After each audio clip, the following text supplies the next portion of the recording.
Yep. Good? Yes. Everybody ready? Okay. Please stand for the flag salute. To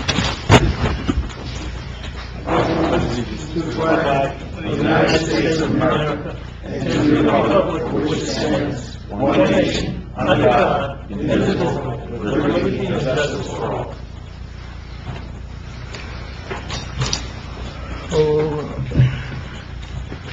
In conformance with the Open Public Meeting Law, Public Law 1975, Chapter 231, adequate notice of this meeting setting forth the time, date, place, and purpose of this regular meeting through the notice posted on the bulletin board in the municipal building, mailed to who have requested and paid for same, and published in the Suburban Tracts. Roll call, please. Mayor Sir. Here. Council President Wright. Here. Councilman Day. Here. Councilman Devine. Here. Councilman Giaconetti. Here. Councilwoman Polidori. Here. Councilman Brennan. Here.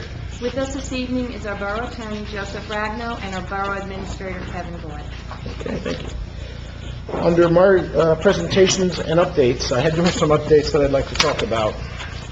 I've been in conversations with the DEP for the last couple of weeks about the permit by rule, and tomorrow the DEP will be sending out an email to all the residents that contacted them at either a meeting or through email or through written mail. And basically what they have said is, and I'm reading a quote from the letter, DEP has decided to deny the permit by rule application. So that means they will not be going forward with the permit by rule. And for the people who are new to this problem, this is an ongoing problem. There was an experimental proponent that they were going to try in DuPont, in Camorra's area, to help clean it up. A lot of residents were concerned about flooding from it. They came out and spoke. The council also supported the fact there should be some insurance involved in case somebody was to flood. I think the DEP has listened to all the comments and the concerns and has come back and has denied the permit by rule. That has been an over a year decision. They will, for any resident that's watching this on television, any resident that has contacted the DEP in reference to this matter, they will get a personal response back to their question. So I'm just bringing that up because that will start to go out tomorrow. Also, I just should mention, I've been contacted by numerous people about the flooding that's going on around us. Right now, Pompton Lakes is holding its own. We really don't have any flooding areas yet. There's some water over at the Carlo Field Complex, but that's it. But I will tell you, other towns right now are feeling the flooding already. You know, this is a serious situation where we are now. The reservoirs are high, they're overspilling, the Wanacue is overspilling, and the water's flowing. So we just have to keep an eye on it. We have a very dedicated and active flood advisory board, an OEM, who's been through this for many years. So we're keeping gauges and keeping notice of everything. I just want the residents to understand, the only way you're going to get a contact from the town is if we reach action stage in the flooding of the rivers, which means there's different stages of flooding with the river. Action is below the first phase of flooding. Minor would be the next step up. So if we reach action stage, we will contact either through Facebook, maybe a reverse 911 call, whatever that's going to be, to address that concern. That being said, a lot of the questions I've been getting, and I'm sure a lot of the council up here and the flood advisory board, is the dams and how they operate, when they're open, when they're closed. Pompton Lakes has no control of the dams in any shape or form. We don't control the dams, we don't tell them to open them, we don't tell them to close them, and if we were to tell them that, they would say, we're not listening to what you guys have to say. What it basically comes down to is they use a model system over years of data that they've collected. It goes into a computer. The computer spits out an information of how much the gauge and gate should open and close and when it should open and close. I do ask the DEP to reach out to me if the gate is going to open, just so I know, I'm aware that the gate isn't opening. If it doesn't reach action stage, the residents might not be aware, especially newer residents, might not be aware that the gates were open. That doesn't mean that there's not a concern, it just means we're assuming that it will not flood out of the river banks. So just keep in mind all this information. This is more for the television audience out there. There are some towns experiencing some flooding. You know, there's a lot of water coming down from New York, so it has to get through. And hopefully the weather stays good, knock on wood, and everything's good with that. And then the last thing I just came to my attention, the meters downtown in Park, we passed a resolution that there would be no payment of meters downtown starting November 12th, all the way to January 2nd. The bid, unfortunately, has been behind in covering the meters, So right now, you do not have to pay the meters in downtown parking at any time until January 2nd, even though they're not covered. I spoke to the gentleman, the executive director of the bid today. They tell me they will be covering the meters either today or, tomorrow or the next day, and then everyone would obviously know at that point that you don't have to put a quarter in. But I guess there's some confusion with some residents that they see the meters, so they're putting money in. You don't have to feed the meters right now in the next month. So those are my updates. Can I have a motion to open the meeting for public comments? So moved. Council President Reicher, Councilman Devine, all in favor? Aye. Against? Anyone from the public like to address?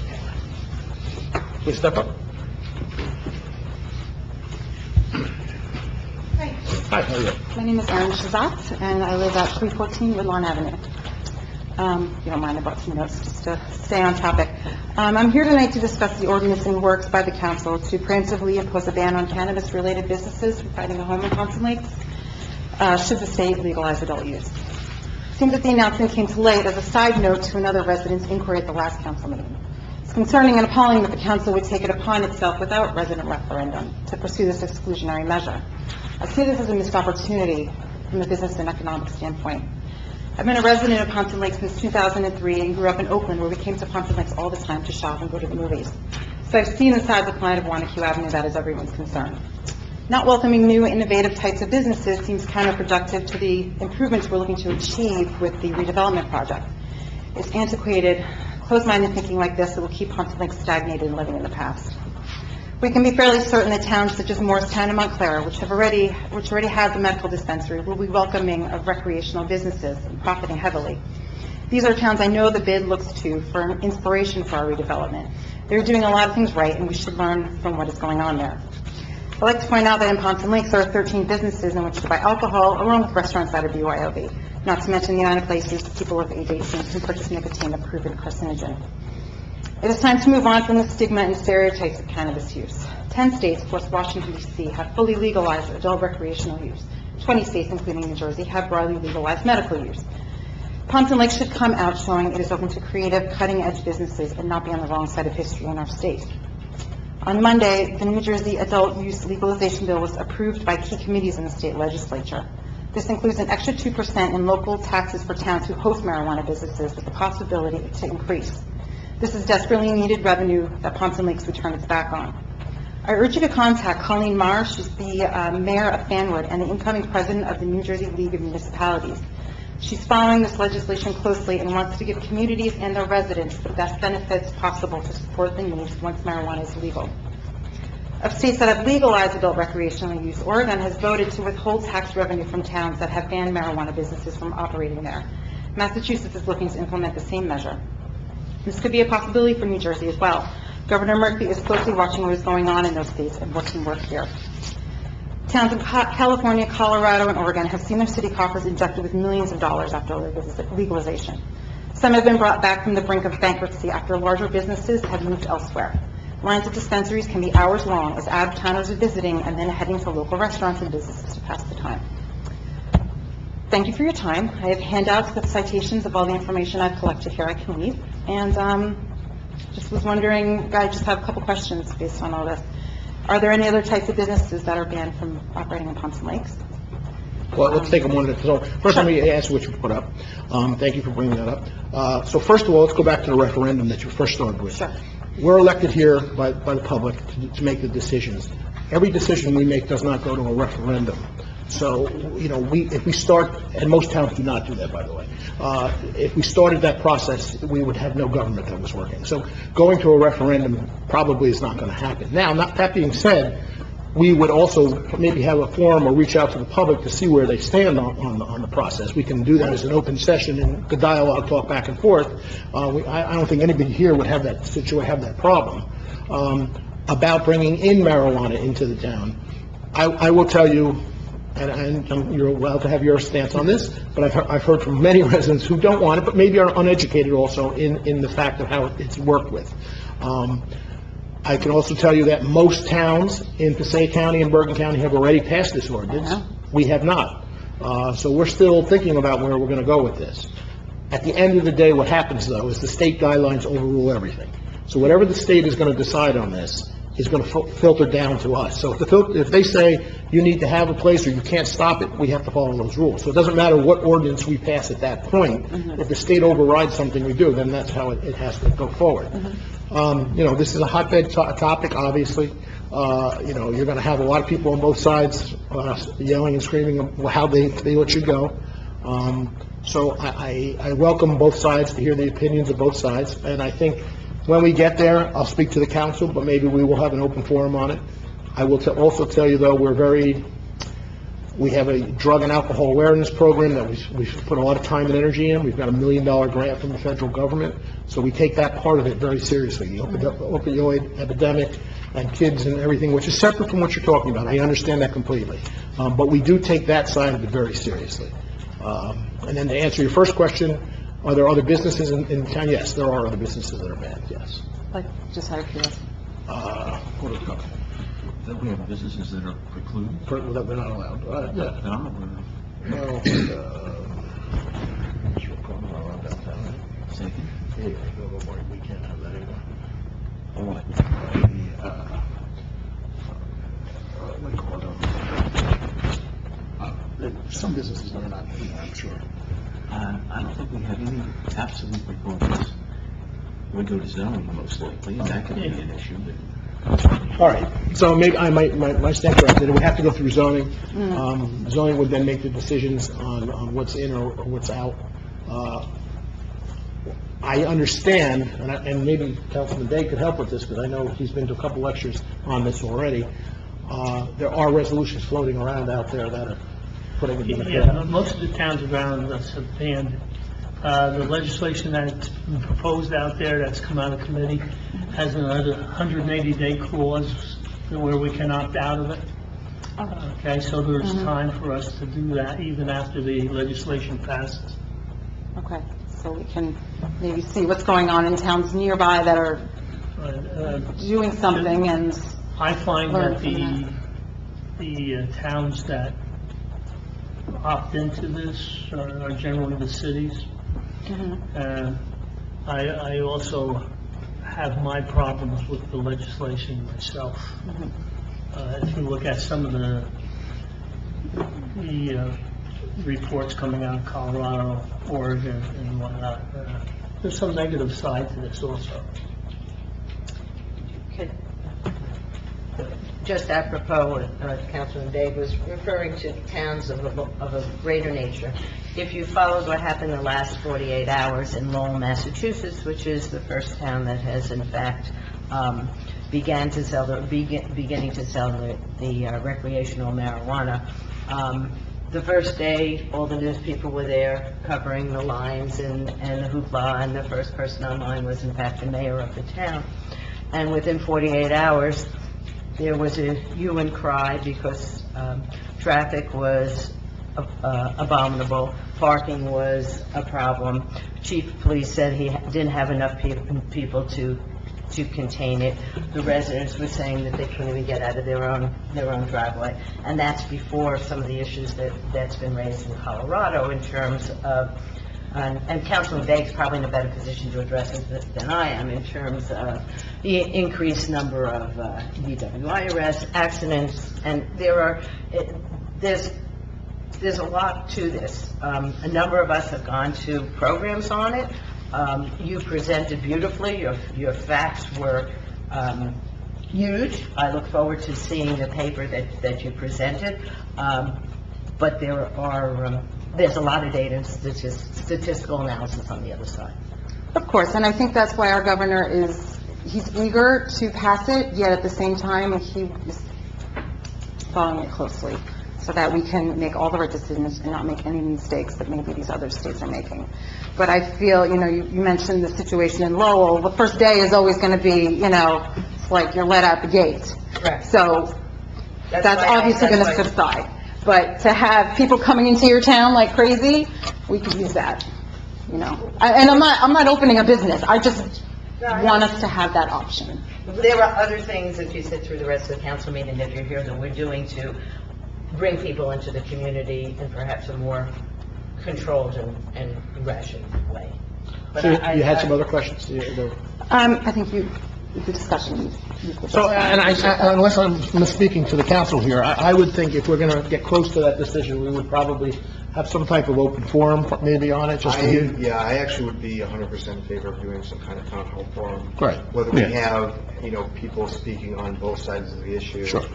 Allowing people to have the opportunity to voice their feeling, because, we all have sort of anecdotal evidence, talking about, well, whether somebody's personally in favor of it being legalized for recreational purposes may be a different story of someone permitting its use within the community, thinking about the kind of community we have in Pompton Lakes and what we want to portray to people moving into Pompton Lakes. So, that could be a balance of those two different things. There's, obviously the idea of the tax revenue that may be involved.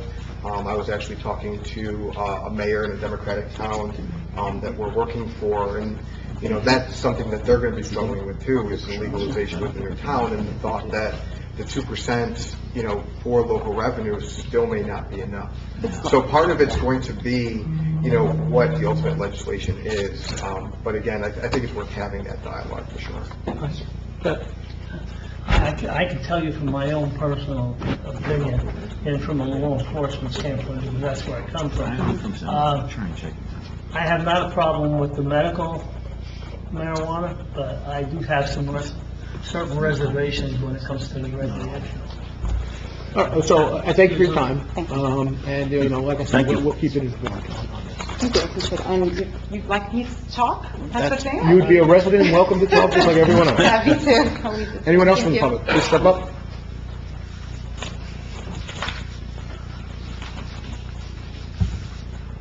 Good evening, my name is Wolf Woodrow. I live in Iron Ford Village. I just happened to bring this topic up maybe the last meeting about legalizing marijuana, and I expressed my opposition to it in this town. How can I say this? I grew up in the 60s. Okay? You waste a lot of time with this kind of stuff. You waste a lot of time. You can't learn mathematics. Okay, but you don't get the idea what I'm saying. And you can hear a lot of well-sophisticated facts and figures by people that believe in it, interest groups that make money from it, or people who have these what I consider bizarre ideas about certain things. And you're going to hear a lot of that on this subject. But I want you to hold my opinion with as much weight as their opinion. I'm not going to come with facts and figures and studies. I'm just telling you, I've been there, done that. Medical marijuana is good. But let's not make this more accessible and more acceptable to young minds. That's what I got to say, please. By the way, I watch the meetings at home often. It's very nice, especially when it's winter time. But I'm going to ask whoever runs whoever sets it up, if they could put on the schedule more often, because I listen to this the music over and over and over again, waiting for Are you asking for the actual schedule of the meetings or the actual meeting? Pop it up on the screen more often, because I hear So the music. that loops on with the rest of our information. It's looped in there. Yeah, more often, because I wait half an hour or an hour, and this music goes on and on We could and probably on. do that, right? Is that something we could do? Till they get back in the 60s again, listen to that music. Could be better The music, too. problem is, it's a factor of the meeting lengths. Some meetings we have are an hour long, some meetings we have are 2 hours long, 45 minutes long, and so Tracy's got to factor that in, and then still put it on the bulletin board at the same time. So there's going to be time when you're going to have maybe a little more bulletin board until the next cycle of meetings come up. That's how it We works. just put a little pop-up in the screen every 15, 20 minutes throughout the day.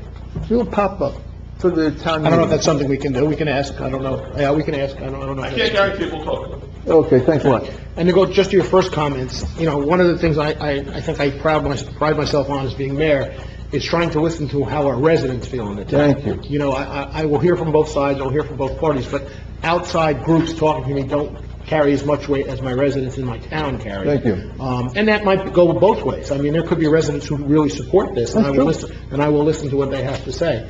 But I'm not going to do, just because a group that's educated and spent time in getting what they need to do for an agenda Yeah. doesn't carry as much weight as a resident. And I'm not saying I'm for or against it, but what I'm trying to say is if residents come out and say they want this, then I'm going to listen to that. And that's just my personal. Sure. Okay, thank you. All right, thank you. Anyone else from the public like to address?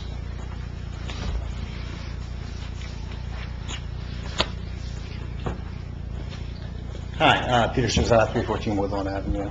I'm going to start in the 60s, and then I'm going to do some math.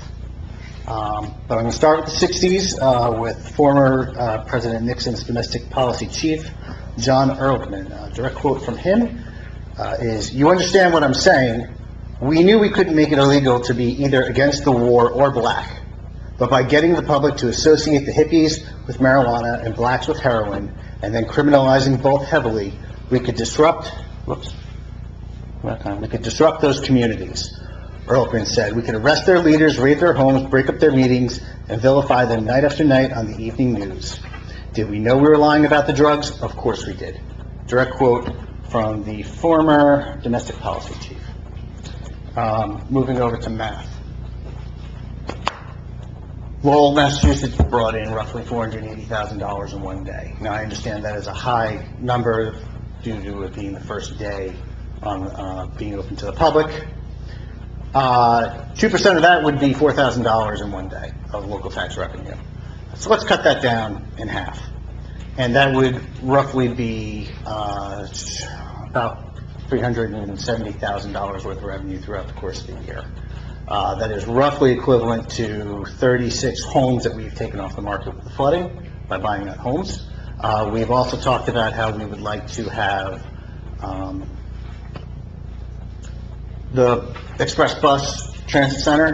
That is a big issue for me, and I actually think should be the leading leg of our redevelopment strategy, because I think by having high demand for public transportation will be what fills those apartments that go above the stores on Main Street.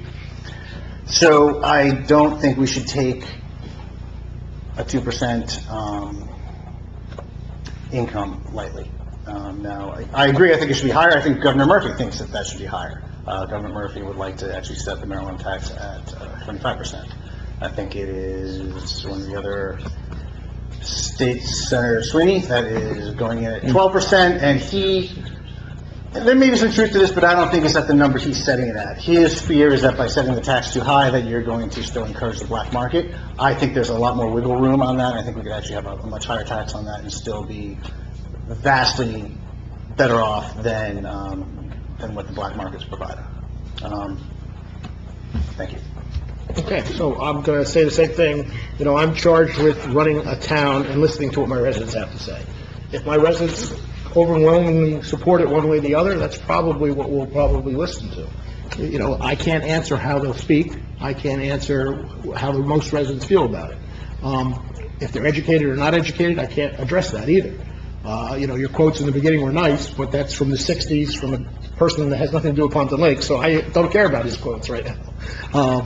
But at the end of the day, if there's facts involved and people bring facts from both sides and we talk like adults in a room and pros and cons on both things and we see where we go with it. I mean, this is early stages of it for Pompton Lakes. This would be a big change. You talk about the money and the thing, but, this could affect how Pompton Lakes moves forward, good or bad.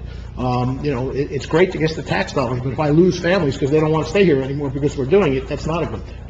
So, you have to weigh both sides of every argument that's out there. But I don't know if that's true. So I don't have that information either. So, at the end of the day, we'll get our facts together as best we can. I've sat and talked with other mayors in other towns and how they're dealing with this and what they're doing with this. And everyone has a different proposal. I will tell you, though, overwhelmingly, and I'm just putting it out there, overwhelmingly, most of the towns I've spoken to do not want it in their town. For whatever reason, they've decided they don't want it. I don't think right now there's any town, Montclair might be the closest that I've heard of that's looking at doing it. So we have to also keep that in mind. There has to be a reason why most towns are not. Now, maybe it's uneducation, I don't know that. But let's keep that all in mind, that's all. Anyone else from the public like to address? Let's step up.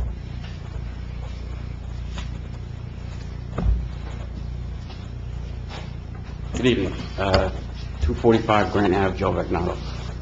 I hear a lot of talk about the recreational marijuana. I understand the medical one is helpful to a lot of people, and that's great.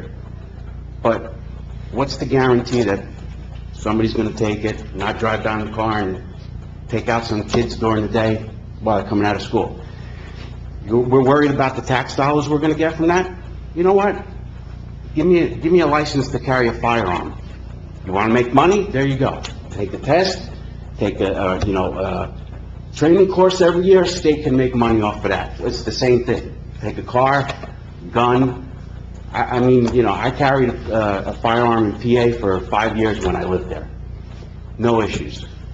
That's something that you can't guarantee me that somebody's going to take the marijuana recreationally and not go out, drive a car, and take out a bunch of people down the sidewalk. You can't guarantee me that. When you can guarantee me that, then fine.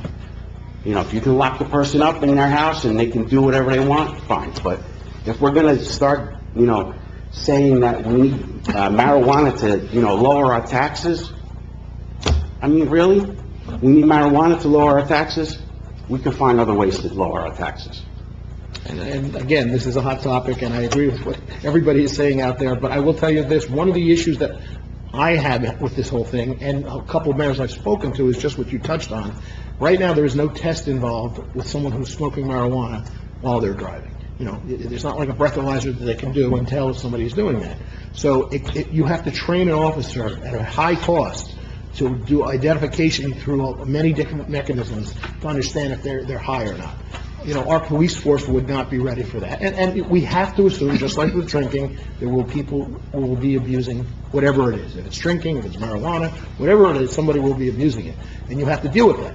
Our officers right now are not trained that well in doing that, and most towns around us are not. Other towns have to call in officers from other departments, from far away sometimes, to identify if there's an issue with somebody that they think might be high driving a car. So these are all small little pieces that add into what we're talking about. Right. You have DWI, and go talk to a couple parents that lost their children because of head-on collisions, because somebody that was drunk driving the wheel. You think that's not going to happen with recreational marijuana? I can't make assumptions, but I know. I happen to agree. Statistically, some of the states that have already legalized it have had those problems. I know, they're just keeping it hush on the media, I understand that. One more question. Any progress with the supermarket? So the supermarket is a long process. There's many steps involved before the supermarket actually comes here. It's not just the supermarket saying, I want to come here and go in. Right. There's some reformation of the buildings. There has to be some changing in codes and our zoning ordinances. But they're still working? We're still working towards those things, but there's a lot of time it's going to take to make this all happen. Probably next to taxes, my biggest question is the supermarket. And believe me, I want a supermarket here, but I drive up the street into Kinnelon on Route 23, and there sits an empty A&P supermarket up there, right on a highway. So, we're in it's a tough spot. Right. We really want a supermarket. I'm really pushing hard. We've all tried to reach out to people to get a supermarket here. We're still in negotiation with the supermarket, so hopefully that... Okay, well, that's good, as long as they're still negotiating. Yes. Thank you. Thank you. Anyone else from the public like to address? Mr. Buck.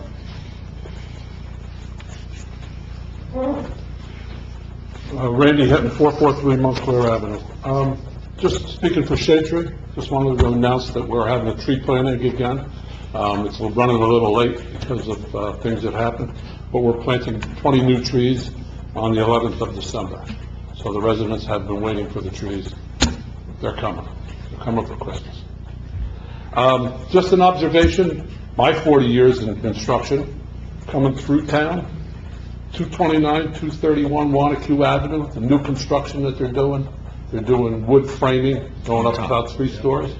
There's absolutely no protection on the sidewalk. If a carpenter there working or a workman loses a tool, like I say, 40 years of construction, I've lost tools and dropped them. That's a county road. There's nothing on that sidewalk. Customers It's a are county walking. requirement if they need it, so the county would address it. Excuse me? We can't address that, it's the county. It's a county road. It's a safety aspect for our residents. Right, but they go through the permitting to do the building through the county on that side of You it. know, like when you go to New York City and you walk underneath Yep, the I know. scaffolding, it's all planked over for safety? I could follow up with our zoning officer to see what he knows about it. You know, I mean, you should, really. I mean, it's a safety aspect. I could follow up. They're wood framing, they're handling 2x4s and 2x8s and headers, and you drop one and hit somebody, you're gonna kill them. I will ask what the guidelines there. Okay, thank you.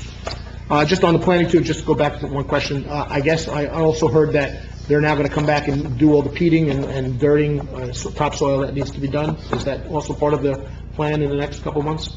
For the planting, no, but for the tree removals, For the yes. tree removals, yeah. Yes.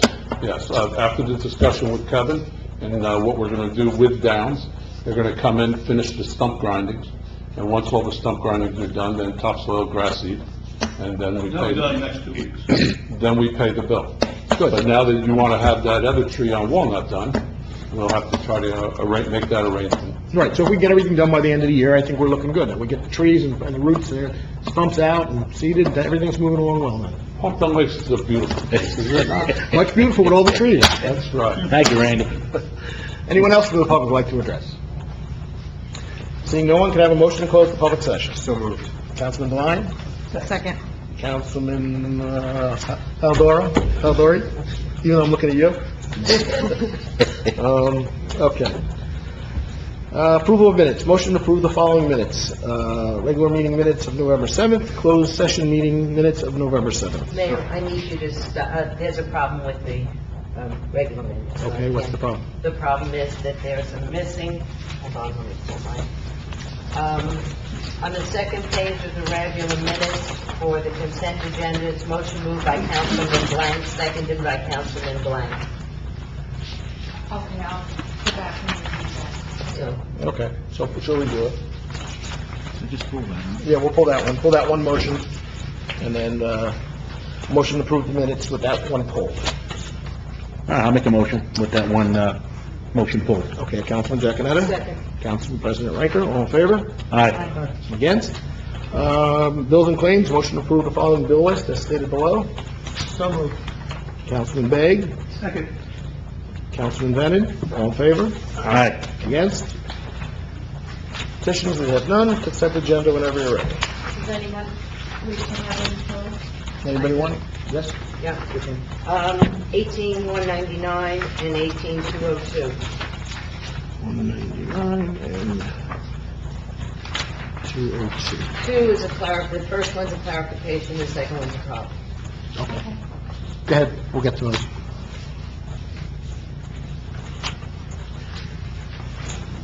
Whereas the mayor and council of the borough of Pompton Lakes have reviewed the consent agenda consisting of various proposed resolutions. Whereas the mayor and council of the borough of Pompton Lakes does desire to move resolution for individual action from that agenda. Now therefore be it resolved that the following resolutions on the consent agenda are hereby approved. Resolution 18-199 and 18-202 are removed from the agenda. Okay. Motion to approve the consent agenda. So moved. Councilman Devine? Second. Council President Riker, all in favor? Aye. Against? Okay, resolution 18-199.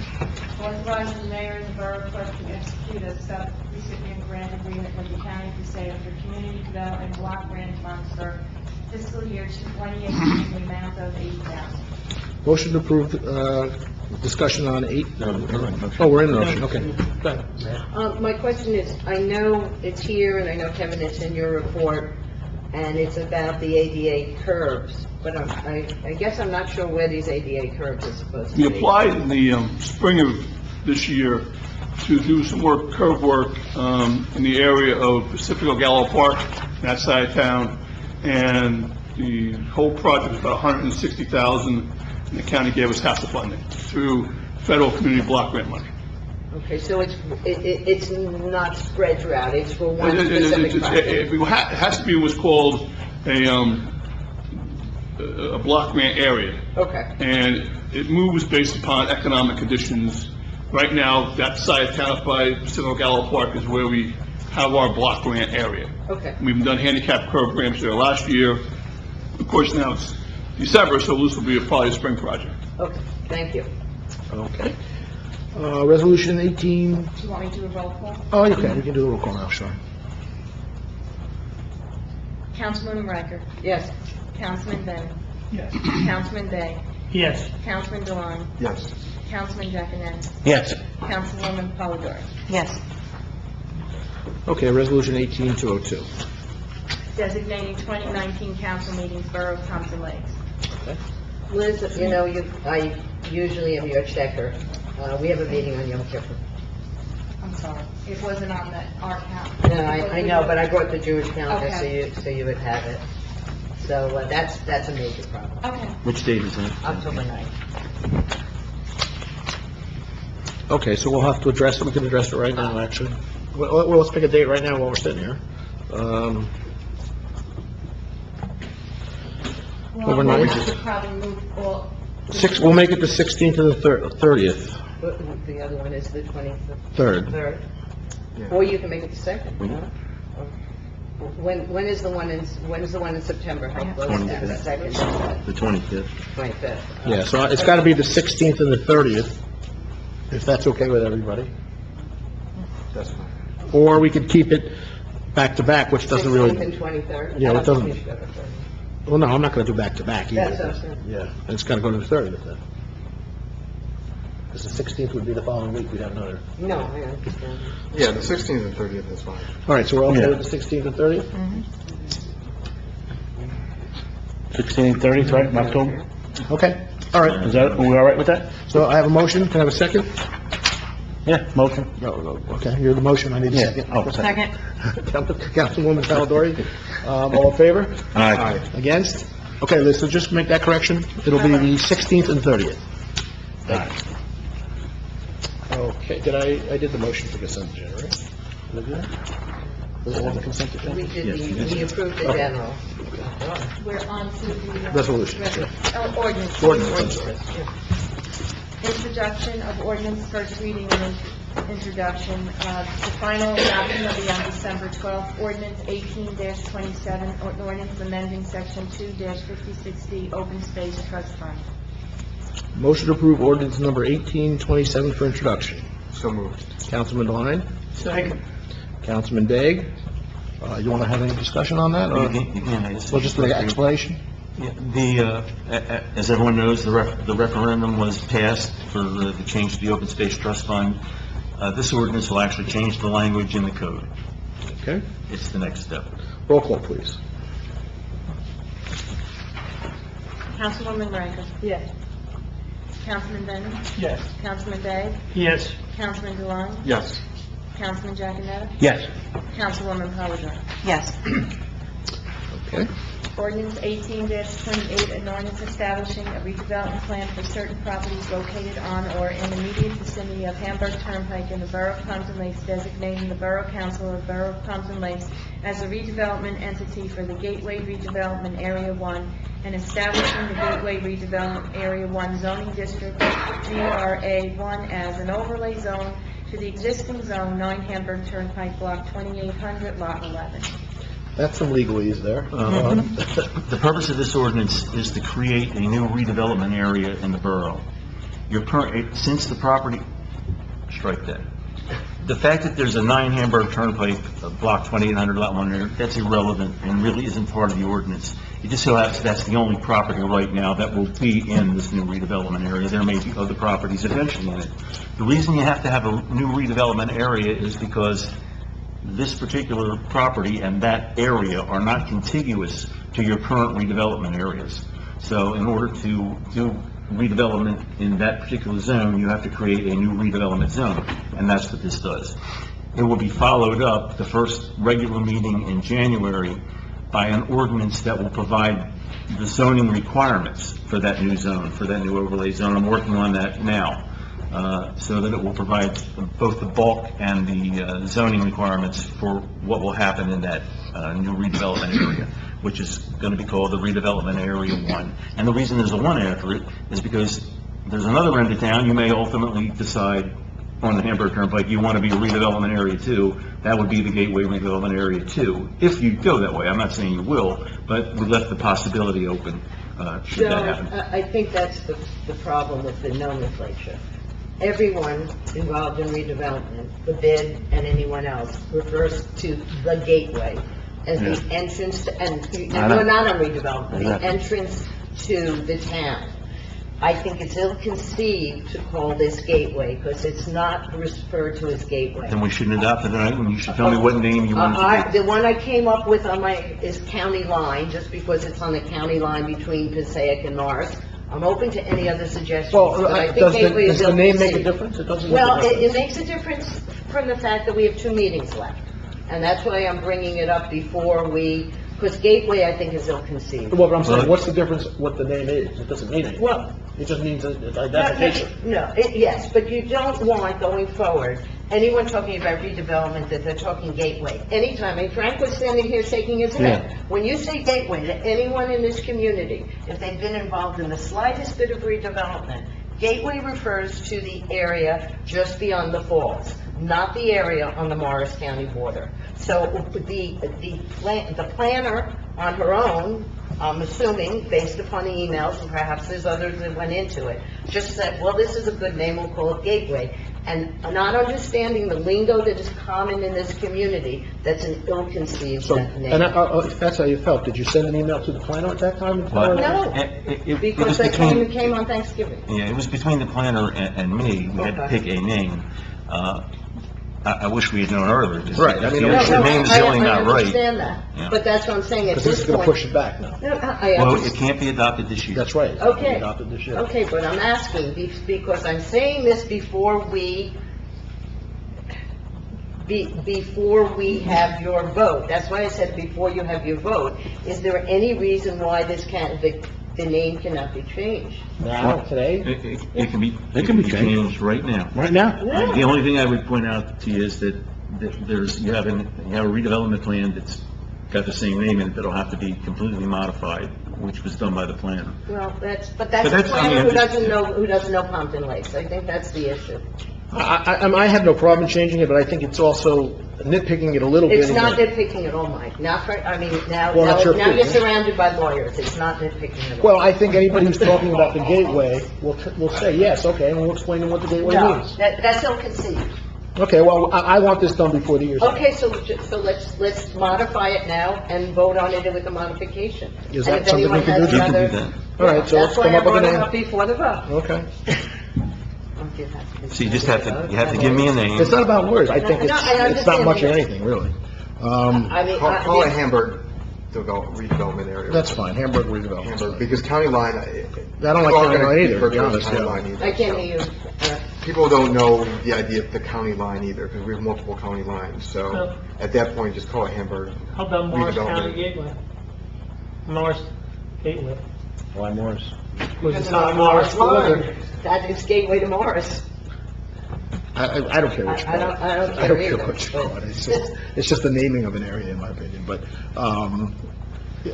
you guys decide what you want. I don't care. I like Eric's idea. I did too, just to keep the word gateway out of it. So say it again, Eric, so we can... It's It'll be just the Hamburg Hamburg redevelopment redevelopment area. area, All right, so and, I will name it that. and the zoning district will be HRA 1. Right, because you gotta change the abbreviation. Do you want to have this reread again? You want to read this, or do we have to? It'll be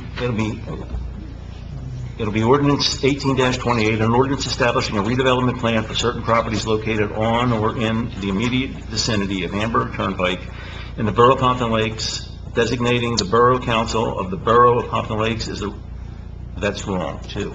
I'm glad you said that, because you are not the redevelopment authority any longer. The redevelopment entity is the redevelopment authority, I think it's called the redevelopment agency. agency. Yeah, the agency. And then it would be Let me start it again.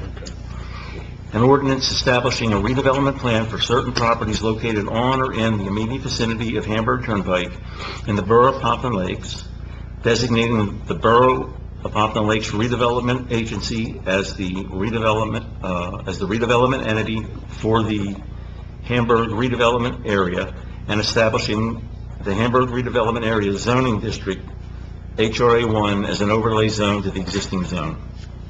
Okay. That's how it will read. Okay, so that's how it's going to be read. Can I have a motion? Council President Riker, have a second. Councilman Devine, a roll call, please. Councilwoman Riker? Yes. Councilman Bennett? Yes. Councilman Bay? Yes. Councilman Devine? Yes. Councilman Giaconetti? Yes. Councilwoman Commodore? Yes. You'll send that to me, Joe? Joe, you'll send that to me. Yeah. Yeah, make sure we get it right. Thank you, Joe. Ordinance for second reading and final adoption. This ordinance has been posted and advertised in ordinance 18-26, an ordinance vacating a public right-of-way in block 105 as set forth on the vacation plan drafted by Milsilva Reef Hack, dated October 26, project number FS 16-135, attached hereto and made part of hereto, Hunter Place area.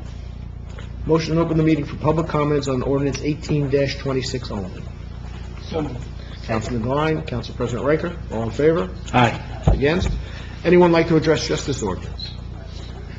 Seeing no one, can I have a motion to close the public session? So moved. Councilman Second. Devine, Councilman Giaconetti, all in favor? Aye. Against? Motion to approve ordinance 18-26 for final adoption.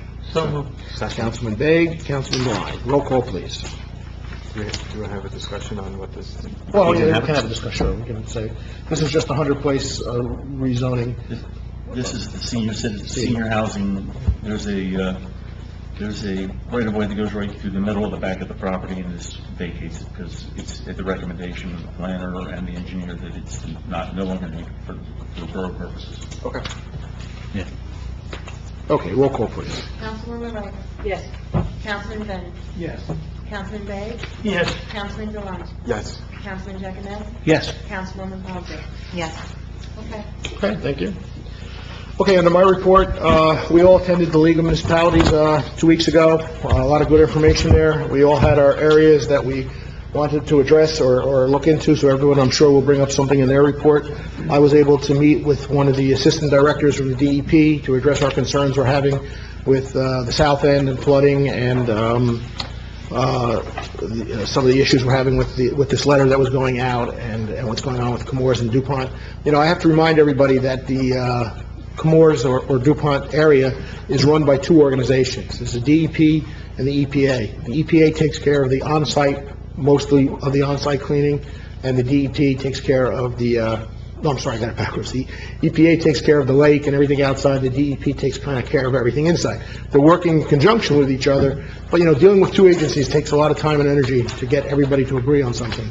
So it's a lot of hard work by a lot of different groups involved. You know, I feel I've been involved now with this for 15 years, we're making some progress. You know, there was time there for a long time back in the 80s, early 90s, we weren't making much progress at all with DuPont and Comores. It was just sitting there. You know, we're moving forward. Slowly, we're moving forward. You know, there is sight at the end of the tunnel that at some point, with all the organizations agreeing, including Comores, we might even get some of the site cleaned up and bring it back to use in some form or another. You know, we've already done the lake, we've already done the Delta area and the Acid Brook, so, you know, these are all positive things. So that's one of the groups I met with. We met, for people who are not familiar with the league, it's a lot of class work, and then also there's a forum that you can walk and meet and talk to people that do businesses for towns from every fashion you can think of, from selling garbage trucks to putting up Christmas tree lights to whatever you can think of, and you can get a lot of good information and a lot of good ideas on how we're going to do things. I have to first thank the DPW for doing a great job in that tough, difficult storm we had. You know, we got out of it pretty easily compared to a lot of other places. But that being said, I just have to remind the residents, because I did get a couple calls from residents who got ticketed for not moving their cars, okay? We're pretty relaxed here in Pompton Lakes about letting you park your cars in the street. Most towns and surrounding areas around us, there is no parking in the winter months, no matter what's going on. we allow you to park there except during a snow emergency. So if you can't get your car off the street in that 24-hour period, then unfortunately, you're going to get a ticket. There is no in-between on that. So please, just remember to get your car off the street, and during a snow event, let the plows do what they have to do. Let them get out there. I know, look, it happens to me too. They plow you in after you plow yourself out. You got to plow yourself back out again. The DPW is not really worried about everybody's individual driveway and where the snow goes in their driveway. I know you might think they are, but they're not. So, unfortunately, you just have to replow yourself out. On a whole, we're a small department. They do a pretty good job of doing what we have to do here. So let's give them a break sometimes when it comes to those kind of things. Now, look, there's times when we have some issues with how we're plowed. I thought this time worked out okay. Also remember about we're having some issues with and I brought it up once before. You can only put up your garbage cans or your recycling or any garbage recycling in any way around 5:30, 6 o'clock the day before. You can't have it out 2 days before. You're going to get a ticket because it's not fair to the neighbors and the residents that live in that street. And we're a proactive type of enforcement. We don't have an enforcement person driving around every day looking at every street and every area. But if a resident calls and says, look, these garbage cans have been outside for the last 4 days and no one's put them in, he's going to drive down there and you're going to get a summons. So let's just try to stay within the realm of following the rules a little bit. It helps everybody. It makes the neighborhoods look good. It makes the garbage easier to pick up, or the branches, or whatever we're doing. So again, our DPW does a lot of things that people don't realize that they're spending a lot of time doing. There's many facets to what they have to do. So they do the best they can with what they have. Now, of course, if you have a concern or complaint about the DPW, I have no problem with somebody reaching out, making a call over there and saying, hey, look, explain to me why you didn't pick up my garbage can, or why this or why that, and I'm sure someone will get back to you and answer you with an answer. I attended the recreation meeting, and I think Councilwoman Palidori will bring up most of that information, but we have a lot of events coming up. This Saturday, we have our Toys for Tots starting at 1 o'clock at the train station, always a big event for towns. Our town, we really come out and support. Pompton Lakes does a great job in supporting that event, so please pass the word out, bring an unwrapped gift to the train station. The Marines will be there, and we'll hopefully pack up a whole train car. And I'd like to thank Tim Trost beforehand for helping us put that together. Then at night, we're having our holiday stroll. A lot of new things going on. If you notice, there's new seasonal lights out there that the bid spent some money to put up. Unfortunately, right now, the weather's looking a little iffy, so we will keep you posted. So anybody who's interested in that event should keep an eye on Facebook. That's probably where we'll get some information. I understand there might be a reverse 911 call if we do cancel the event. The one thing I will remind all our residents, around 11 o'clock on Saturday, there will be no parking on Wanacue Avenue for most of the day till about 9 o'clock. So if you're there for breakfast or wherever you're to the hardware store, the car has to be off the street by 11 o'clock. They're going to try to find you, but if your car's still there, again, you're going to get a ticket. It will be posted, there will be signs up, there will be information explaining it, but this is, again, for the parade and the stroll and the Toys for Tots. So all the cars would have to be off Wanacue Avenue. And that is my report. Council President Riker.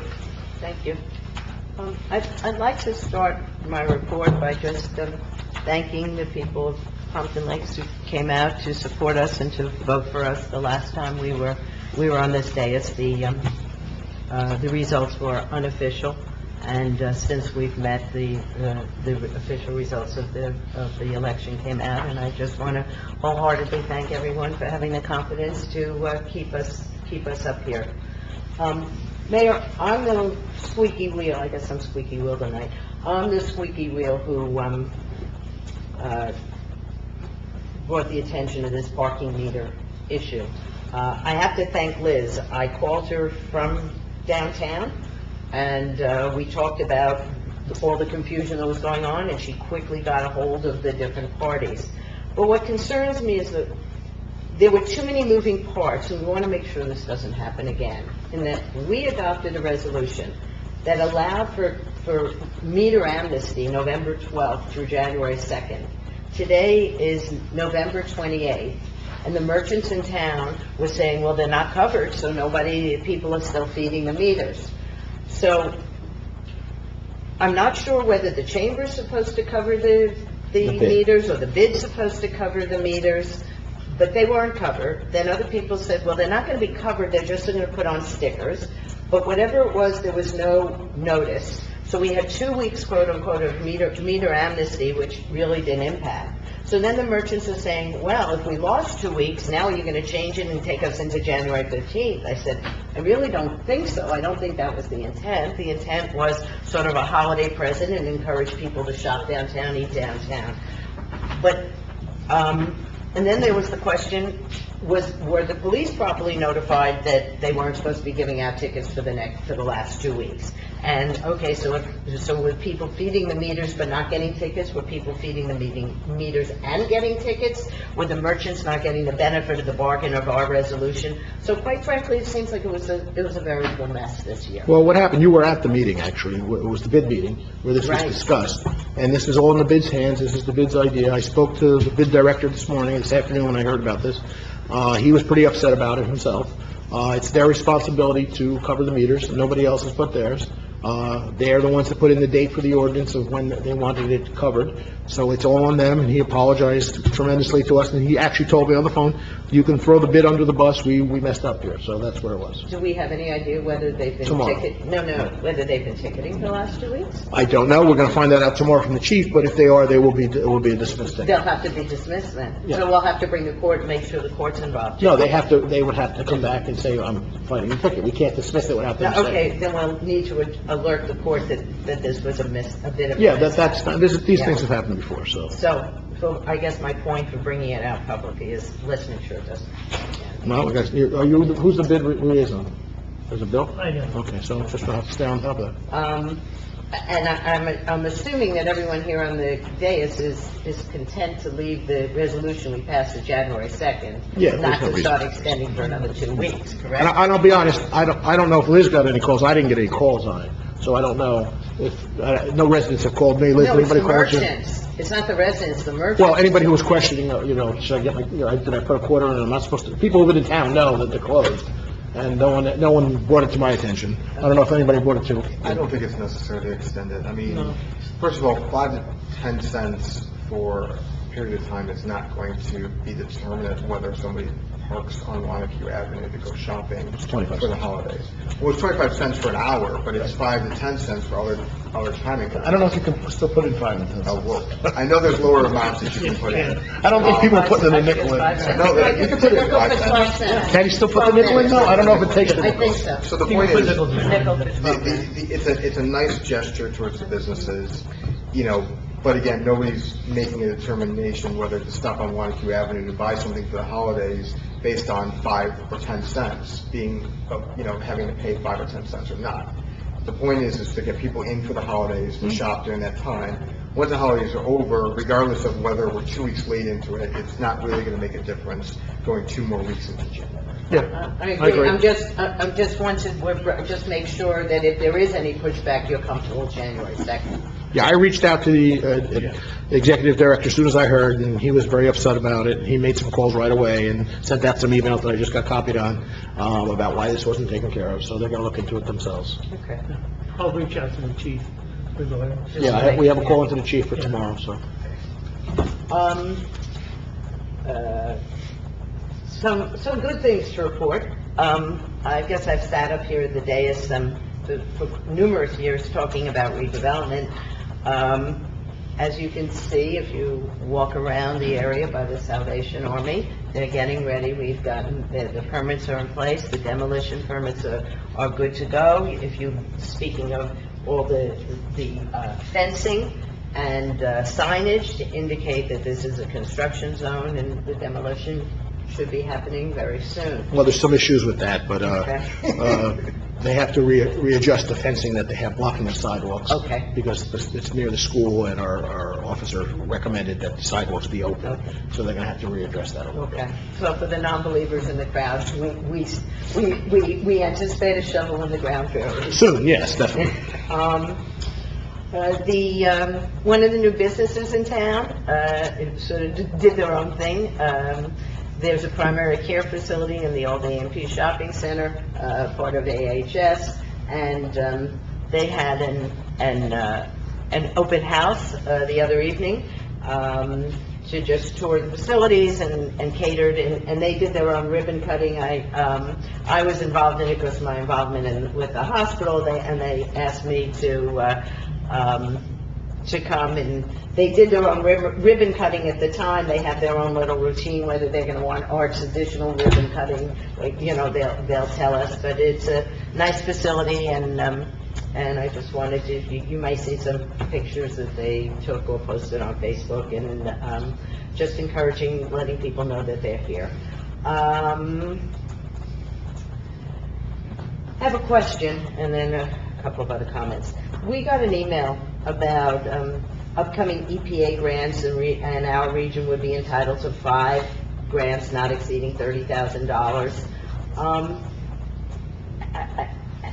I just wasn't sure if those are the kind of grants that we would be working with Millennium, or would we be working directly on our own to try to secure those? Anything like that is done to Sue to evaluate.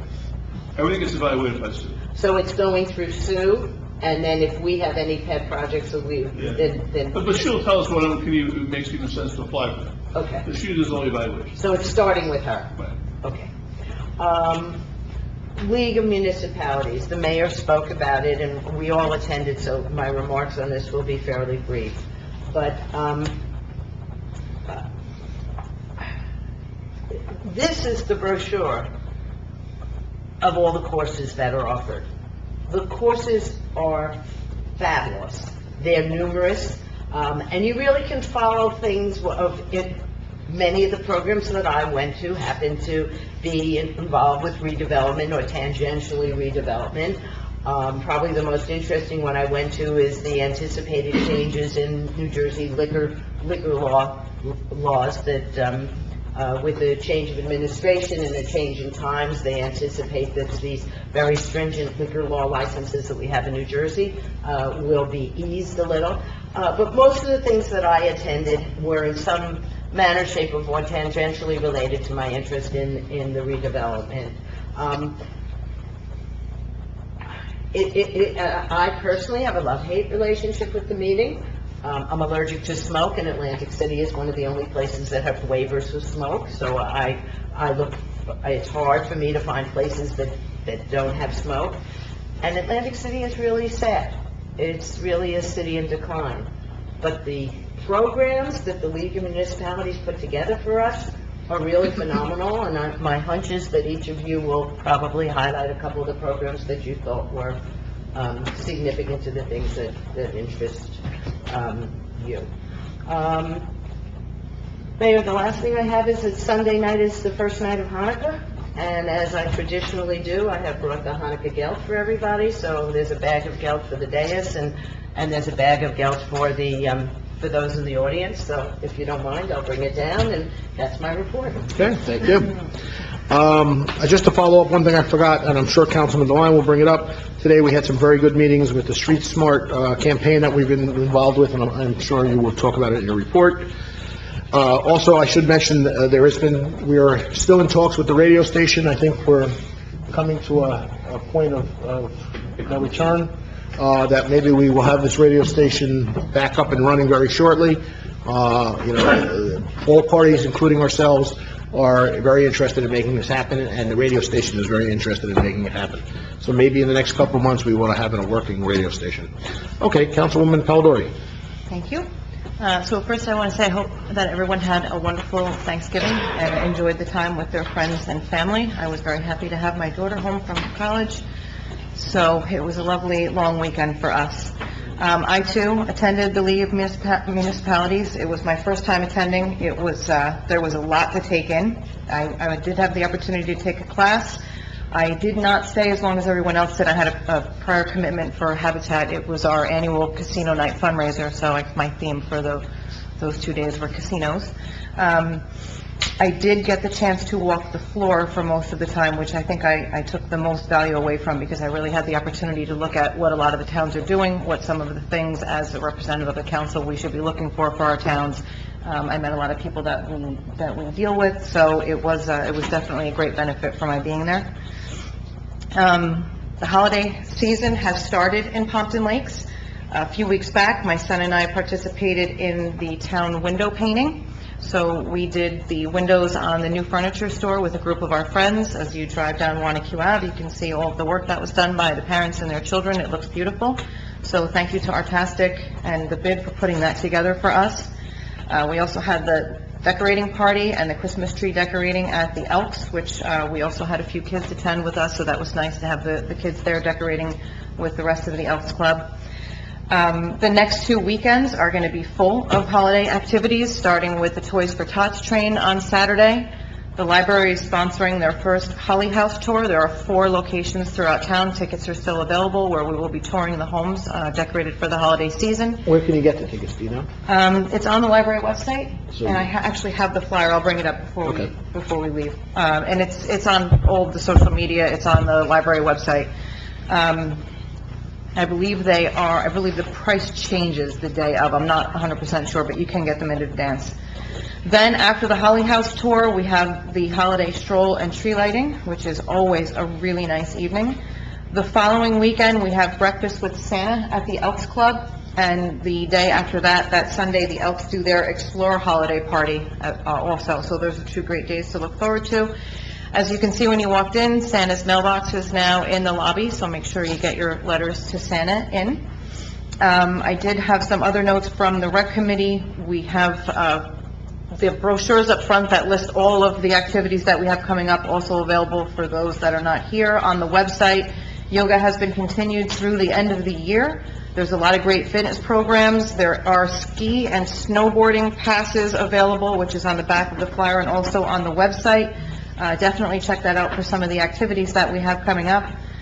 Our Women's Club December meeting is taking place on the evening of December 6th at 7:30. We're always welcoming new members. We had a handful of new members join us last month, and we are expecting that there will be another 2 or 3 joining us this month. I myself personally am working with a few officers in our police department to put together a cybersecurity seminar. This is something that is very important to me. I have a 10-year-old son who's always playing Fortnite and video games, and I have no idea what he's doing most of the time.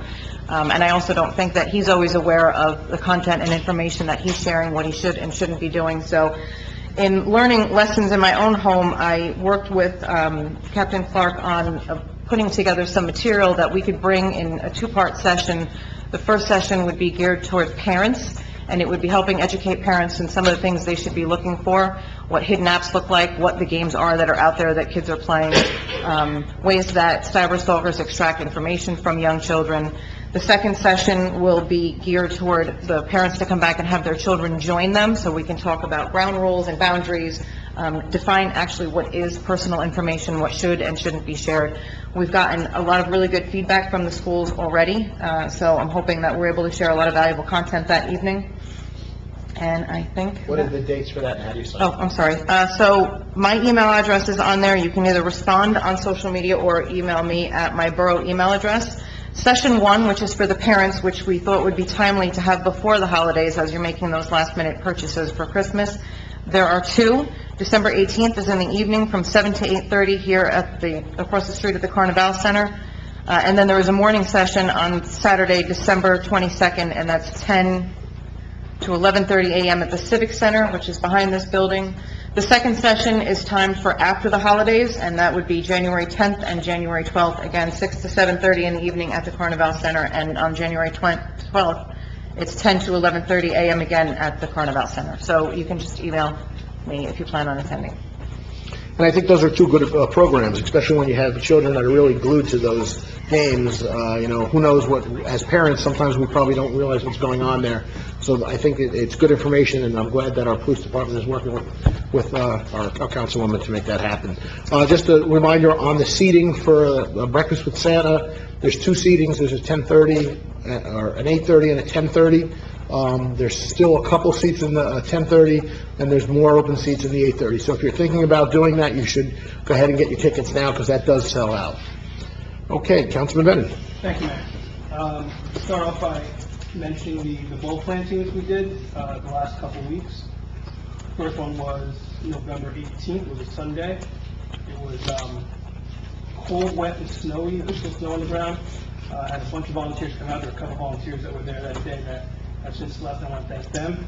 The second one was just as cold, but the ground was frozen, so Councilman Deline, you'll see pictures of him with a pickaxe, breaking through like 3 inches of frozen ground to get those planted. We also had a couple families that were still here tonight on that day. And it'll look awesome. I'm very excited to see what it's going to turn out in the spring. Speaking of spring and rain and flooding that we've had, especially downstream, Pompton Lakes has been spared once again. You know, I can't deny it's the work that we've done. We've been proactive since 2011, 2012 through 2018, what's that, six plus years. Meanwhile, our neighboring towns, with a couple exceptions, have not done anything. I've driven through Fairfield in the last week, and they are inundated. Some roads are closed, some bridges are closed. I'm sure Al is well aware of what's going on. So I look forward to hopefully them coming on board and us working as a team, as a region, to get this the water out of here and rivers clean. But let's also, you know, we're still at that edge right here in Pompton. Well, I'm not saying we're out of the Make sure we woods. understand Yeah, we're out of the woods. Right. There was a potential- We're far from out of the woods here yet. Yes, but that being said, we've had plenty of rain this Yes, year. we definitely It's crazy how much rain we've had this year in compared to. It's great. I think I saw a report in the news, there wasn't 3 days in the last month that didn't have rain. So we didn't have 3 days in a row without rain. So, you know, and the Pompton Lakes is still, Right. still good to go.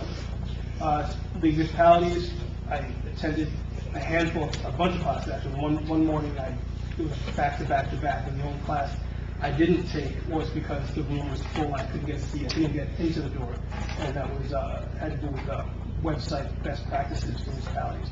But the one I did attend the title was "Recycling is Broken," and basically Kevin touched on it one of the last meetings, that the pendulum started to swing the other way, where we're not taking in as much money revenue-wise from recycling as we did in years past. The folks that did this presentation spoke about China rejecting entire freighters full of recycling now, for the smallest amount of contamination. And they used to accept wet recycling. Now that's grounds for being rejected. The biggest takeaway was to make sure that it's empty, clean, and dry, your recycles. Rinse out your containers. Do not bag your recyclables. I used to think that it was a good thing to bag your recyclables. You were using the recyclable plastic bags, but the gentleman was saying that it actually jams up the machines when it gets to the processing center, and it's an entire process of shut everything down, take huge shears and clear out all these plastic bags that we get from supermarkets.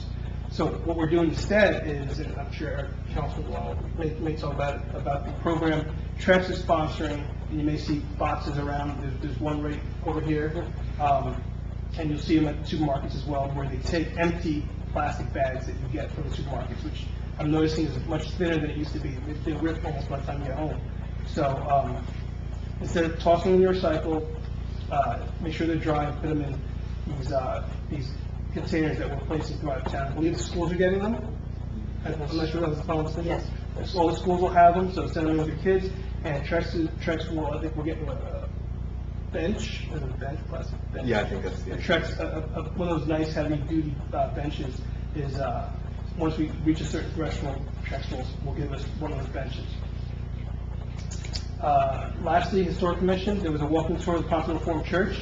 My family and I attended that church, and I had no idea there was catacombs underneath the area where underneath the front of the church, we'll say. And there are tombstones that were placed there when they were relocated. I get the full notes, but it's a very interesting tour. Stuff I didn't know about, stuff I already knew. Some I already knew, some I didn't know. I'm sure we'll be doing that again, and that's my report. Thank you.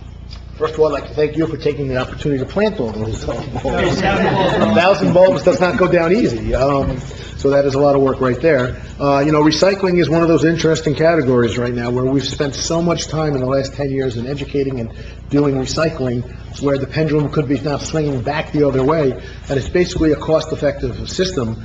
If it's cheaper to actually throw out your garbage than to recycle it, we're going to go back to just throwing it back in the garbage at some point. It won't be cheaper to throw it out. I understand that, but there's talk that it could be at some point.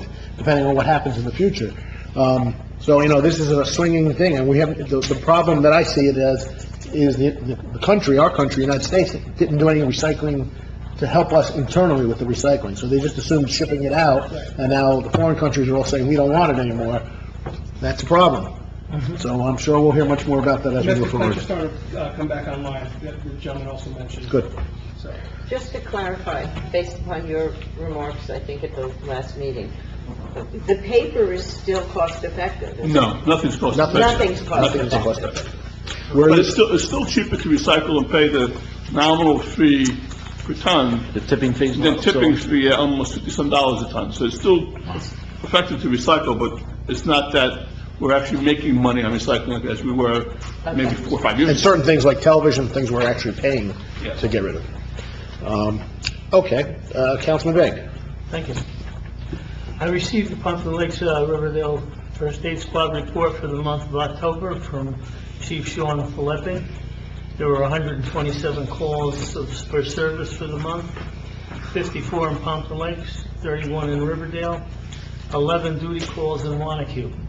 There were 68 medical emergency calls, 23 trauma injury calls, 1 CPR call, 8 motor vehicle accident calls, 9 fire calls.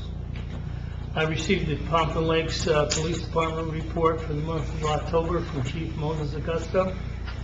There were 2,026 calls for service for the month of October, 671 motor vehicle stops, 326 motor vehicle summonses issued, 23 motor vehicle accidents investigated, 2 DWI arrests, 22 alarm conditions burglary, 15 alarm conditions fire, 6 fire calls, 59 ambulance requests, 69 burglaries, or 6 burglaries, 7 thefts, 3 domestics, 1 sexual assault, no aggravated assaults.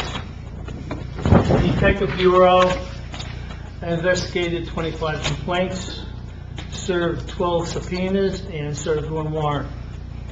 Chamber of Commerce, as was mentioned in the bid, are participating in the Marines Toys for Tot program. They have designated drop-off places: Columbia Bank, Cardinal Frame, Cardinal Cafe, R&M Hardware Store, Tom the Barber Shop, Farmers Insurance Agency, International Auto Sports, Shoppers Liquor.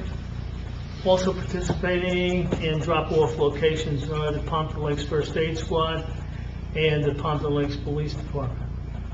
Last night I attended the New Jersey Emergency Management Dinner with Pompton Lakes OEM Coordinator Al Evangelista. At the dinner, Al received an award for 25 plus years in emergency management. Also, the Pompton Lakes Office of Emergency Management will be participating in the Toys for Tots train arrival. They will have a communications truck there and will be distributing information on emergency procedures. Affordable, at the League of Municipalities, I attended the affordable housing session. I also attended a session on the arts and redevelopment, and Andre Saya, the mayor of Patterson, was the moderator for that program. I also attended the governor's conference. It's a panel of governors, and they were doing a report card on our current governor. One of those governors, former governors, was Governor Florio. And I also attended another panel of legislators, the House Speaker, or Assembly Speaker, Senator Sweeney, and they were just reporting on various legislations. One of the things they talked about is some of the proposals that Senator Sweeney has been proposing for future, trying to reduce costs in municipalities, shared services and whatnot, and very interesting programs. And that's very important. You mentioned that yourself, being part of OEM for a long time, and Al Evangelista for 25 years. You know, it's those kind of volunteers that really help us in town here. 25 years of experience on flooding and how the rivers work and move helps our residents greatly, you know, with our flood advisory boards and our environmental groups and our OEM. Those are the people we rely on to get us the best information. I can't say, as the mayor, that the DEP is giving me the most up-to-date information about what's going on when it comes to flooding in my town, but I know for sure I can go to my OEM or my committees, and they'll give me some updated information. So it's very, very important when it comes, especially to this town. I hear from all the other towns all the time, you guys got it to an art up there, you guys got it to a system. Well, it has a lot to do with the names we just mentioned, so thank you for that, and it's a well-deserved award. Councilman Devine. Thank you, Mayor. Like Councilman Bennett mentioned, I participated in the dandelion bulb plantings. I did the second date. Daffodil, excuse me. What you say? Yeah, that's what we have to say. My daffodil bulb planting. You know, there were a couple people in the room. Peaches and Aaron participated on, I think, on the Sunday. I don't know if they did both days. Heather Schimmel had also, who was here and left. So, you know, what was cool about it, other than the fact that we're continually looking to enhance the Morris Canal Greenway. It was really a family event too. You know, I was able to bring my daughters. Councilman Bennett had his daughters. I know Shazad had his kids. So it was really cool to kind of be able to do this thing, but also involve our kids in it. And you know, as I told people, it's, you know, you put the dirt back on and you kind of forget about it, but when spring comes and those daffodil bulbs do sprout, you know, they get to kind of see the work that they did, you know, result in something, which is pretty cool. I attended the League of Municipalities. However, I go down there on behalf of my company, so I don't get to go to all the great sessions everybody else does. The one thing I was able to do this year was attend the Sustainable Jersey Annual Luncheon, which a number of us did. As I've mentioned before, Pompton Lakes received its certification as a bronze community this past year, so we got what's actually a pretty nice little plaque that I handed off today. So at some point when the walls are ready to be redecorated, it'll be back up in Borough Hall. I think Mike, the mayor, got some interest in sitting in the room and seeing what other communities were doing and getting recognized. And I think the words that came out of his mouth was anything I needed. I don't think that happened. Not really. But what was the one that called me that I always thought was interesting? The one that I forgot. Some group was doing something. Was it Glenda? No, oh, the bee. Oh yeah, that's right. Yeah. The bee thing. I know what Brandy's in. Right. I want to bring bees in. So in any case, so. Even though we got certification this year as a bronze community, we can, add more points and everything like that. So, over the next year, we're going to continue to move that ball forward, to move towards at least silver status. And it's a constant thing that we constantly have to update points and to get recognized. So, looking forward to continuing to work on that. As the mayor mentioned this morning, I had a couple meetings. The first one was the Street Smarts campaign. This is a partnership with Transoptions, which is a transportation management association. They do a number of different things for businesses and communities, such as alternative transportation, ride sharing, complete streets, sustainability actions, things like that. So what this campaign we discussed, and it looks like we are moving forward with it, is it's a behavior change campaign. And it's going to relate specifically to driver and pedestrian behavior along Wanacue Avenue, crossing the street in appropriate locations, driver stopping and remaining stopped for pedestrians crossing the street. It's actually a really interesting approach that they do, because they do a 2-week evaluation period, finding out how many people, and they're out there watching, how many people are actually stopping for pedestrians in the crosswalk, how many pedestrians are crossing at the right location, those kind of things. And then it's really the big push on the educational component, to the point of, Dr. Emma Rosa was there, Shashan was in the room, Kevin was in the room, the mayor was in the room. So it's going to be, getting the word out a variety of different ways to our students in all the schools. Our senior citizens, actually, there's a component related to that in the high school, part of driver's education. Again, numerous opportunities to really do a lot of things to push that out, and that becomes a 4-week process, that education campaign. And then what they do at the end of basically 6 weeks is they spend another 2 weeks and they measure what has changed. And what they've shown, they've done it in places like Bruton, they just recently did one in Newton, they've done them all over the state, is that campaign, like, it has some effect to it.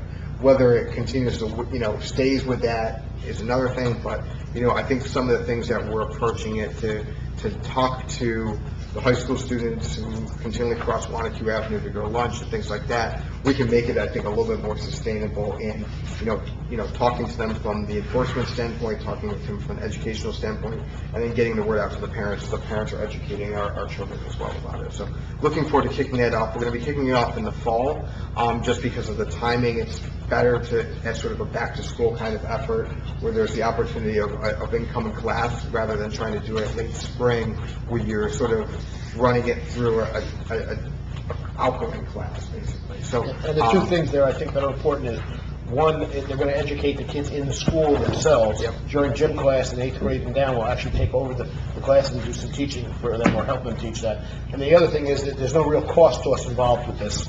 It's a limited amount of money, so we're getting a big bang for our buck here on what we're doing. Yeah. And then right after that, pretty related to that, it was the final steering committee meeting for the Complete Streets Plan that we were getting public assistance from New Jersey DOT and a consultant, Michael Baker International, in developing a Complete Streets Plan.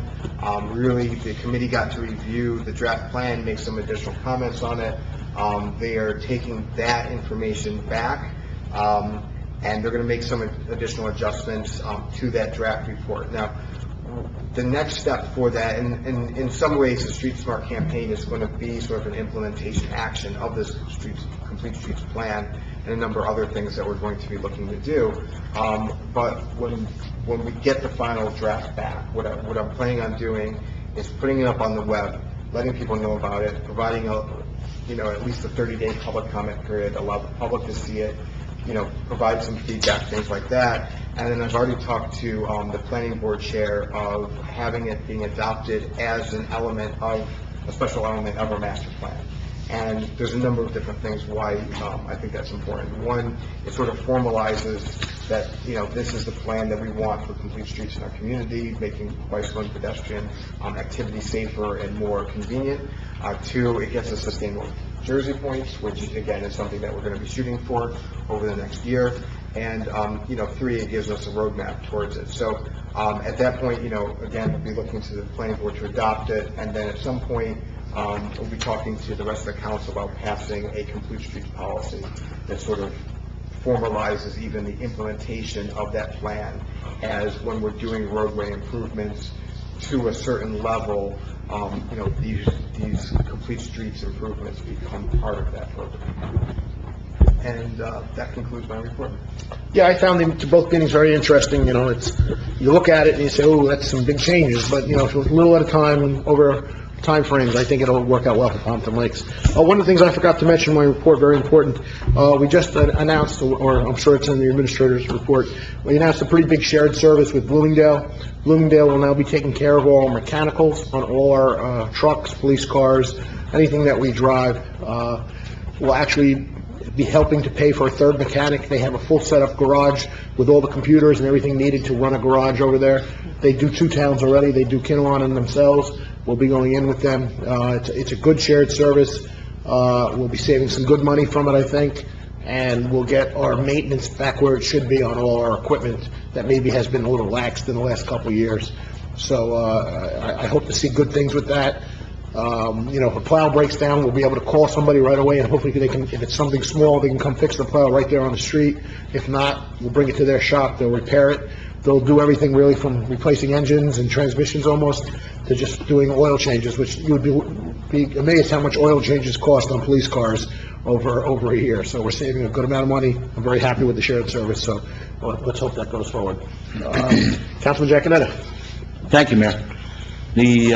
Also attended myself everybody along here, the League of Municipalities. One of the highlights was the Sustainable New Jersey, the luncheon, where we were honored with the plaque. We all took a picture. What was nice is I sat on the opposite end of the room. We like that too. And, because nobody saved me a seat. But anyway, I sat on the other end of the room, all right? And I sat with Woodbridge and several towns from down South Jersey. Now, these are big towns, 4 times the size of us, over 100,000 people, 80,000 people. And let me tell you something, they were quite impressed with Pompton Lakes, that we're a small little town, 11,500 residents, what we've done. So kudos to you, Eric, and everybody else that was involved. Good job. And like I said, that's, to me, felt the best to be recognized. These other guys here, some of them were my friends. So, wow, I can't believe you guys really did a good job. So, they was impressed. But I You just were wanted our to tell you. ambassador to these towns when you sat at the table? Yes, I was. I was. They knew Pompton Lakes was in the house. And they I'll still tell like you us, that. huh? Absolutely. So again, kudos and congratulations. It was an honor. It was a great luncheon and It was a great thing. all these other towns done what we've done. Great job. Second thing I have, just so you know, also, Mayor, wanted to thank the County Administrator, Anthony DeNova. As you know, and everybody really knows, I know maybe the administrator's going to bring it up, they're going to be meeting the County of Passaic. They're going to be taking over the plowing, where usually it ended on Colfax Ave by Jefferson. They're going to continue from Jefferson all the way to the Oakland border. They're going to continue there, and then the town of Pompton Lakes is going to be taking over on the south end. We're going to be taking over the River Edge Drive to Riverdale Boulevard, and then from Dawes Highway to River Edge Drive. Pompton Lakes is going to take that over, so we're doing a swap. It's a So, great, I had spoken to him last year about it. Yeah, we even met him down there. Right, and I think it's a great thing. I mean, I Right. get a lot of calls, I'm sure everybody up here gets calls. How come the plows pick up their blades halfway down Colfax Avenue? Because theoretically, the county is responsible for the other half. Well, this way, it'll be one blade, one road, they go all the way down, and we'll do one street, one road all the way down. I Yeah. think it's a great thing, so. And which was nice, and, That's good. yeah, we actually met the administrator down there from, Passaic County, and Anthony was great, and, you know, he agreed with us, and, which was nice to see, so it was good, county and the town working together. The last thing I had was I wanted to, again, congratulate Al Evangelos for 25 years of OEM service, and also with that, bring up, I don't know if a lot of people are aware, that, Al, amongst with all our department heads, you know, everybody involved, was a lot of work, with the federal FEMA, grant number 4368DR, or which is also known as Winter Storm Quinn. We were put out, March 6th and March 7th of 2018. We had the big storm. A lot of trees broke and, over a foot of snow, heavy snow. And the borough was out almost $40,000, with additional costs, just related to that storm. So there was a 75% payback that the town would get through Al's diligent work and everybody involved, all the department heads, and getting all the payroll, the insurance forms, DPW, police, all the records, all that. I know it's a lot. I did it up by me. The town, between both of them, got almost $30,000 back. That's great. So I think that's a wonderful job. We're getting that back. Kudos to Al. I know it's a lot of work. He did a lot of work, and everybody else that was involved. Thank you. Yes, thank you to everybody. That was a great job, a lot of work, you know, and that's great that they did it for the town. Kevin, thank you, everybody, everybody in the office. It's not easy. It's not getting all easy, that it takes a paperwork. while to get that money back. It's not- No, and they asked for a lot of paperwork. You don't realize what the paperwork that is involved, and the hours that it takes to get that paperwork. So again, congratulations, everybody. Good job. $30,000 back to the town. I think it's a wonderful job. That's what mine right before. Oh. Also have the, again, holiday stroll, December 1st, this Saturday, rain date, December 8th. And the mayor said, I guess we'll know if... We'll know more as we get Or do we closer. put out, possibly, okay. And then breakfast with Santa, December 8th. And then the leaf pickup ends December 7th. Remember that, December 7th, the leaf pickup ends. And we're back to twice a week garbage pickup. So a Toys for Tots, rain or shine? Yes. But the Correct. stroll is not? No, the stroll is not, right. Again, Toys R Tots, rain or shine. That is, at the caboose, starting, what time is that again? 1 o'clock. 1 o'clock. But the tree lighting and the holiday stroll is dependent on the weather. Depending on the weather. Right, all right? Thank you. End of my report, ma'am, I'm sorry. And thank you for being such a good ambassador to Pompton Lakes. So thank you. You're welcome. that. I have no report. Professional report, no report. Administrator's report. I only have a couple of things to add, Mayor, since a lot of my other topics have been taken up by... Sorry, Kevin. That's okay, Frank, it keeps my throat from getting... Exactly. What makes you all right? Go ahead. As you mentioned during the resolutions, we did receive an $80,000 ADA grant, which we'll be putting a project together for the spring. H2M, who was an engineering firm that designed, actually, Jeff Morrison, who was for H2M before he had a stroke and had to retire, designed a lot of the Morris County Greenway on our behalf. They are applying for the 2018 Engineering Excellence Awards on a national level, and we'll see where that goes. I'm not quite sure when that award will be announced. We were part of a consortium for electric bids for Passaic County. Concord Energy Services does the bidding for us. We're part of a number of towns in Passaic County. As it came back, next year we'll be saving 10% off the tariff rate that Jersey Central is granted by the Board of Public Utilities. So that'll be some savings toward our electric bills. So this joint group and joint bidding group is very advantageous to us, and we also do the same thing for gas for Passaic County. Our Morris County Joint Insurance Fund undertook a internet security test, where they actually sent anybody who has on a borough web account or email address to see if people would hit on to a fishing expedition by potentially an outside source. And a number of people got caught, a number of people actually caught it. So it was interesting. And we're doing this again over the next year or so, and then try to help us get some ideas of how we can better train our staff not to kind of get suckered in. Councilman DeLine was not a very nice player. He realized there was something wrong and told everybody that he knew, don't open it up, which is not fair. Well, I didn't know it was the test. So. So he caught on quick, and he kind of let everybody else know, but that's going to keep on going for next year or so, because I think it's important that, as even was mentioned about the insecurity that you mentioned, Jen, it even happens for us. There's a lot of towns, I know that Dean, who works for North Jersey Regional Services out of Passaic County Tech, has told me a number of school districts have gotten ransomware hits where they've actually were not prepared, didn't have backup systems, and had to pay significant dollars to try to get their information back from these ransomware people, and sometimes you don't get it back. So at least we're protected that way, and our ND does a great job, but this is another way of trying to educate us as to not push that wrong button and all of a sudden get zapped. And the last thing I have is we always receive a letter from the Alamo Stopper Center, which is the new mosque here at the old Jewish Center. They're having an open house for public officials on December the 8th. And so I know that Homeland Security was here yesterday with the chief to go over aspects of addressing in the issues with the new mosque.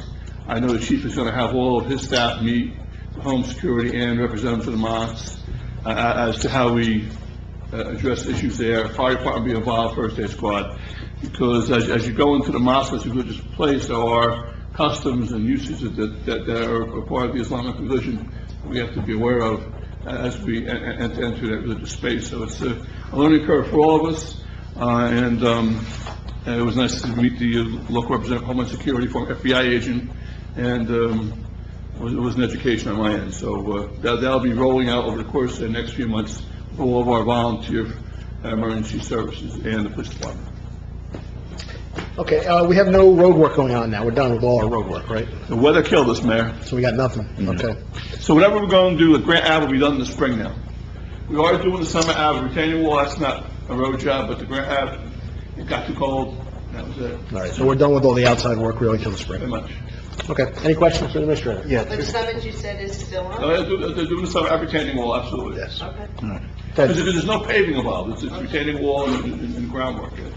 So, just real quick, on the Summit Avenue, we send letters within 200 feet of the project, or how are we? The contract is notifying everybody in that project area, putting the door hangers on the local area, in the area, not the whole, just in the basic contract area. Well, I was going to say, Then I mean, we're supposed to be putting up a... but you're going to put up some signs signs up, right, some variable message signs? I think they were going to do that. You know, obviously, it's going to affect people that live on Glen Court and Hilltop Court, that might be outside the project area, but Yeah, it's but, only yeah, one way we in, one do- way we out. do have signs up. I'll double check, but I thought that Ryan said we're gonna be doing it. Okay, that's what. Well, is the road completely closed? No. No. No. It's gonna be one-way traffic all the Right. time.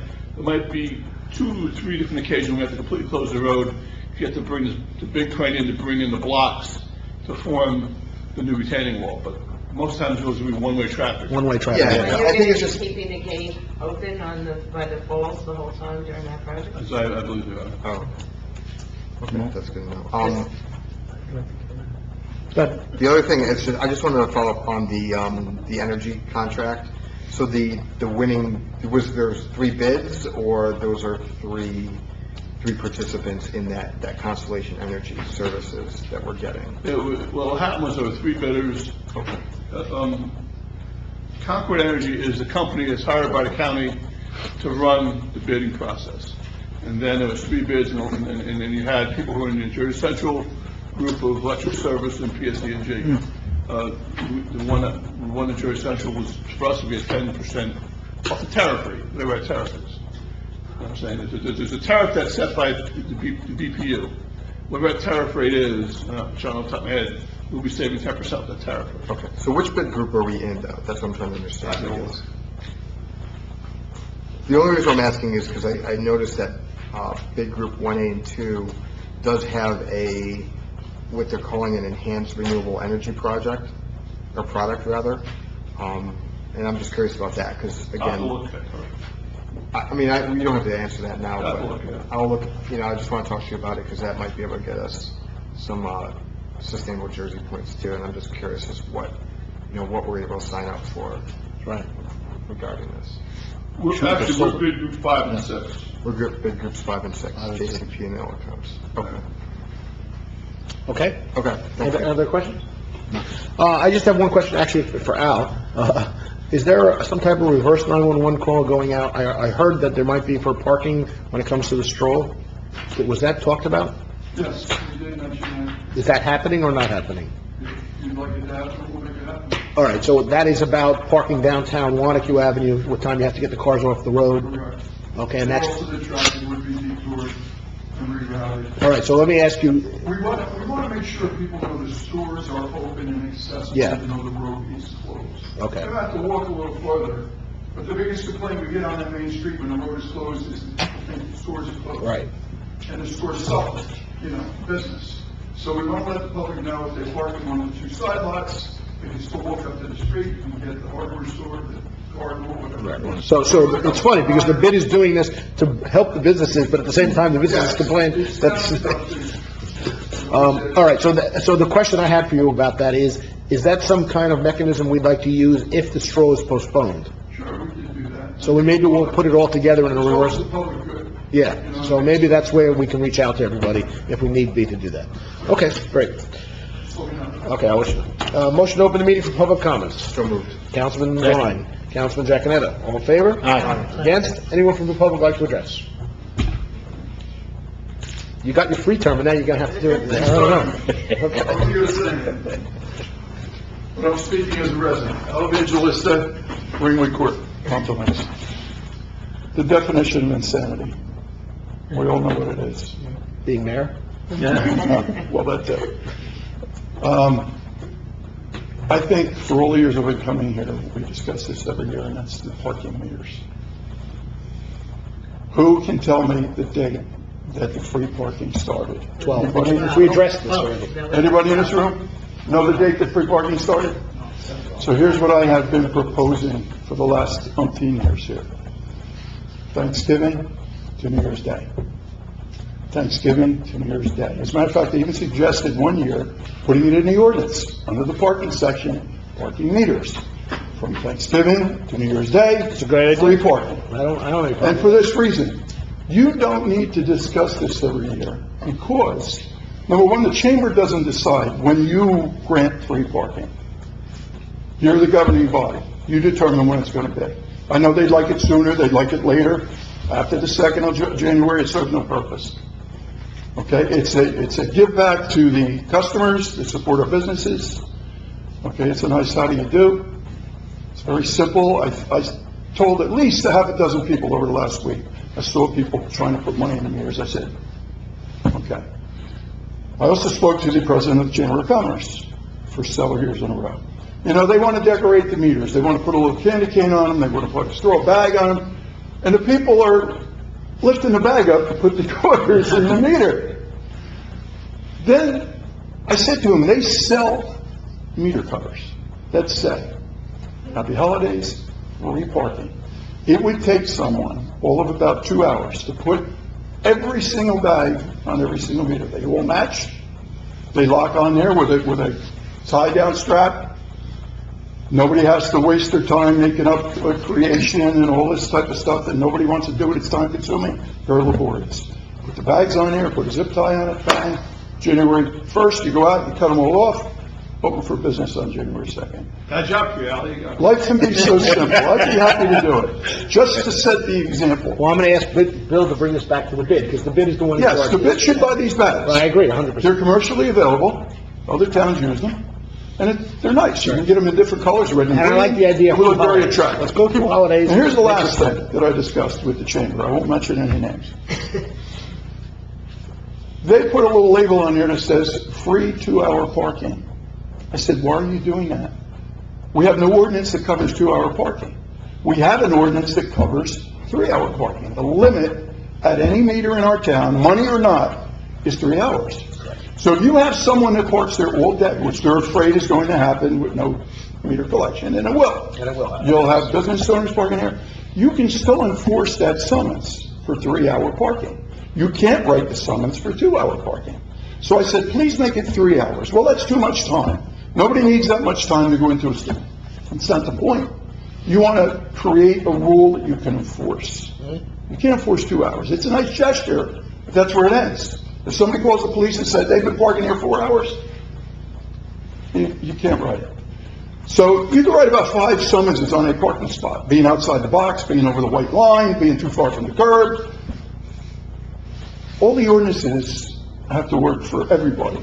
And those are my suggestions. I like them all. Thanksgiving to New Year's Day. Bang. Every year, ask any resident, Thanksgiving and New Year's Day, free parking.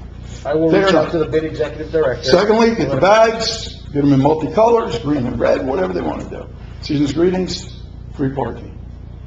Whatever. It'll make life so simple. I made a call at 7 o'clock today, and they were all very upset, but let's make it simple. Simple is better. Exactly. So I will push that. Thanksgiving to New Year's Day. Yep. That's just a suggestion. I agree. And thank you for listening. Okay. Thank you for all. Anyone else from the public like to address? Please step up.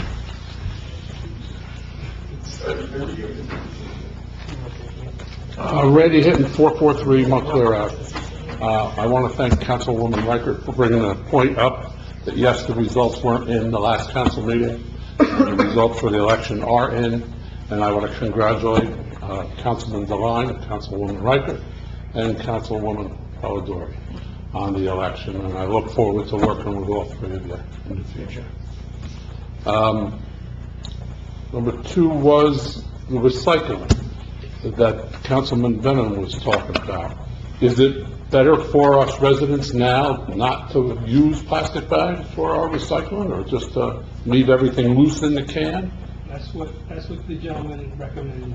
And that's what you're recommending to our residents in our town?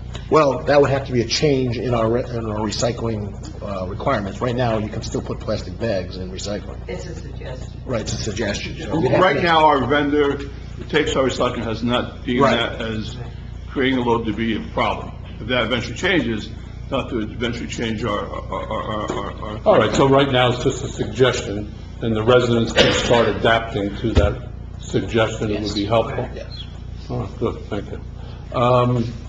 Also, when you were talking about Mr. Evangelista and Councilman Begg and all the work they've done on OEM in the last 25 years.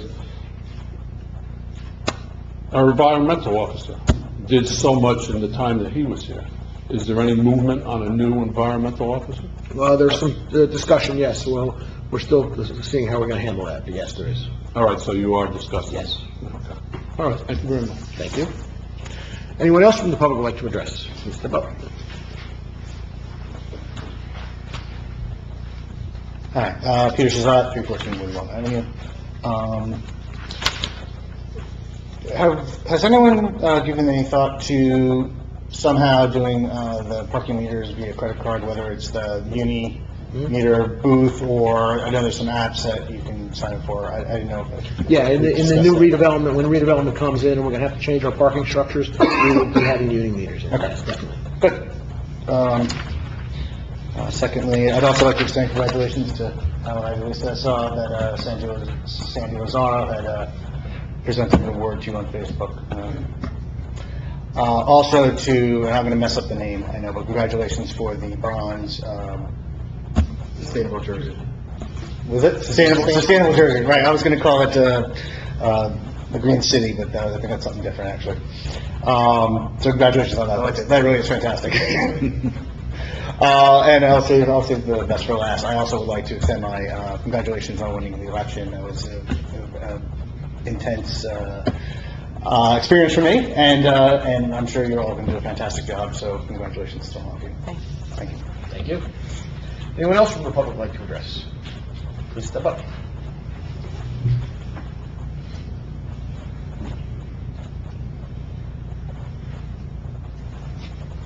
Hi, I'm Gita Curtis. I live on Ramapo Ave. Mayor Sarah, I was just curious because I was surprised the last contact I had with the EPAA, they said they had no plans on any site cleanup in the foreseeable future. So I was wondering what you were referencing. They're in negotiation right now with Comores on how the on-site will go. There is back and forth conversation between those internal groups, has nothing to do with us, Pompton Lakes, on how that cleanup's going to go. Each group has the opportunity to present why they feel it should go this way or that way, but at the end of the day, the EPA has the final say on what will be done there. They reach out to us to get an idea of what we'd like to see established up there at some point when the land is given back. We've said from day one we don't want any residential housing up there at all, ever. But there is about 65 to 70 acres that can be used for some type of redevelopment or businesses. More along the lines that we're looking at is storage facilities of some sort. Not like sliding doors kind of storage, but computer database kind of storage. For the same reason Comores DuPont used the area. It's in a valley. It's protected on two sides. It would also help with the data. We've had people interested in that. It would be a huge tax revenue for us to bring in. At the end of the day, some of that property will turn into that. The rest of the majority of the property, which is about 500 acres, including the Wanacue side, will go probably back to preserve or conservation through the state, but DuPont will constantly own the land. What the state does with that would be up to the state. They won't redevelop it either, though, I can tell you that. Is there any sort of time frame on anything? That's the magic question. I know. We had a meeting with our local representatives, our senators and assemblymen, and one of them did say, I'd like a time frame from you guys, the EPA. The time frame that was thrown out at that time was 5 to 10 years to have it finished, but that's a very vague number because there's so many variables. Comores could say, I don't want to do that. Or EPA might say, no, you have to do this. And it becomes a fight. I will tell you this. Up to this date, Comores DuPont has not resisted any response from the EPA or DEP.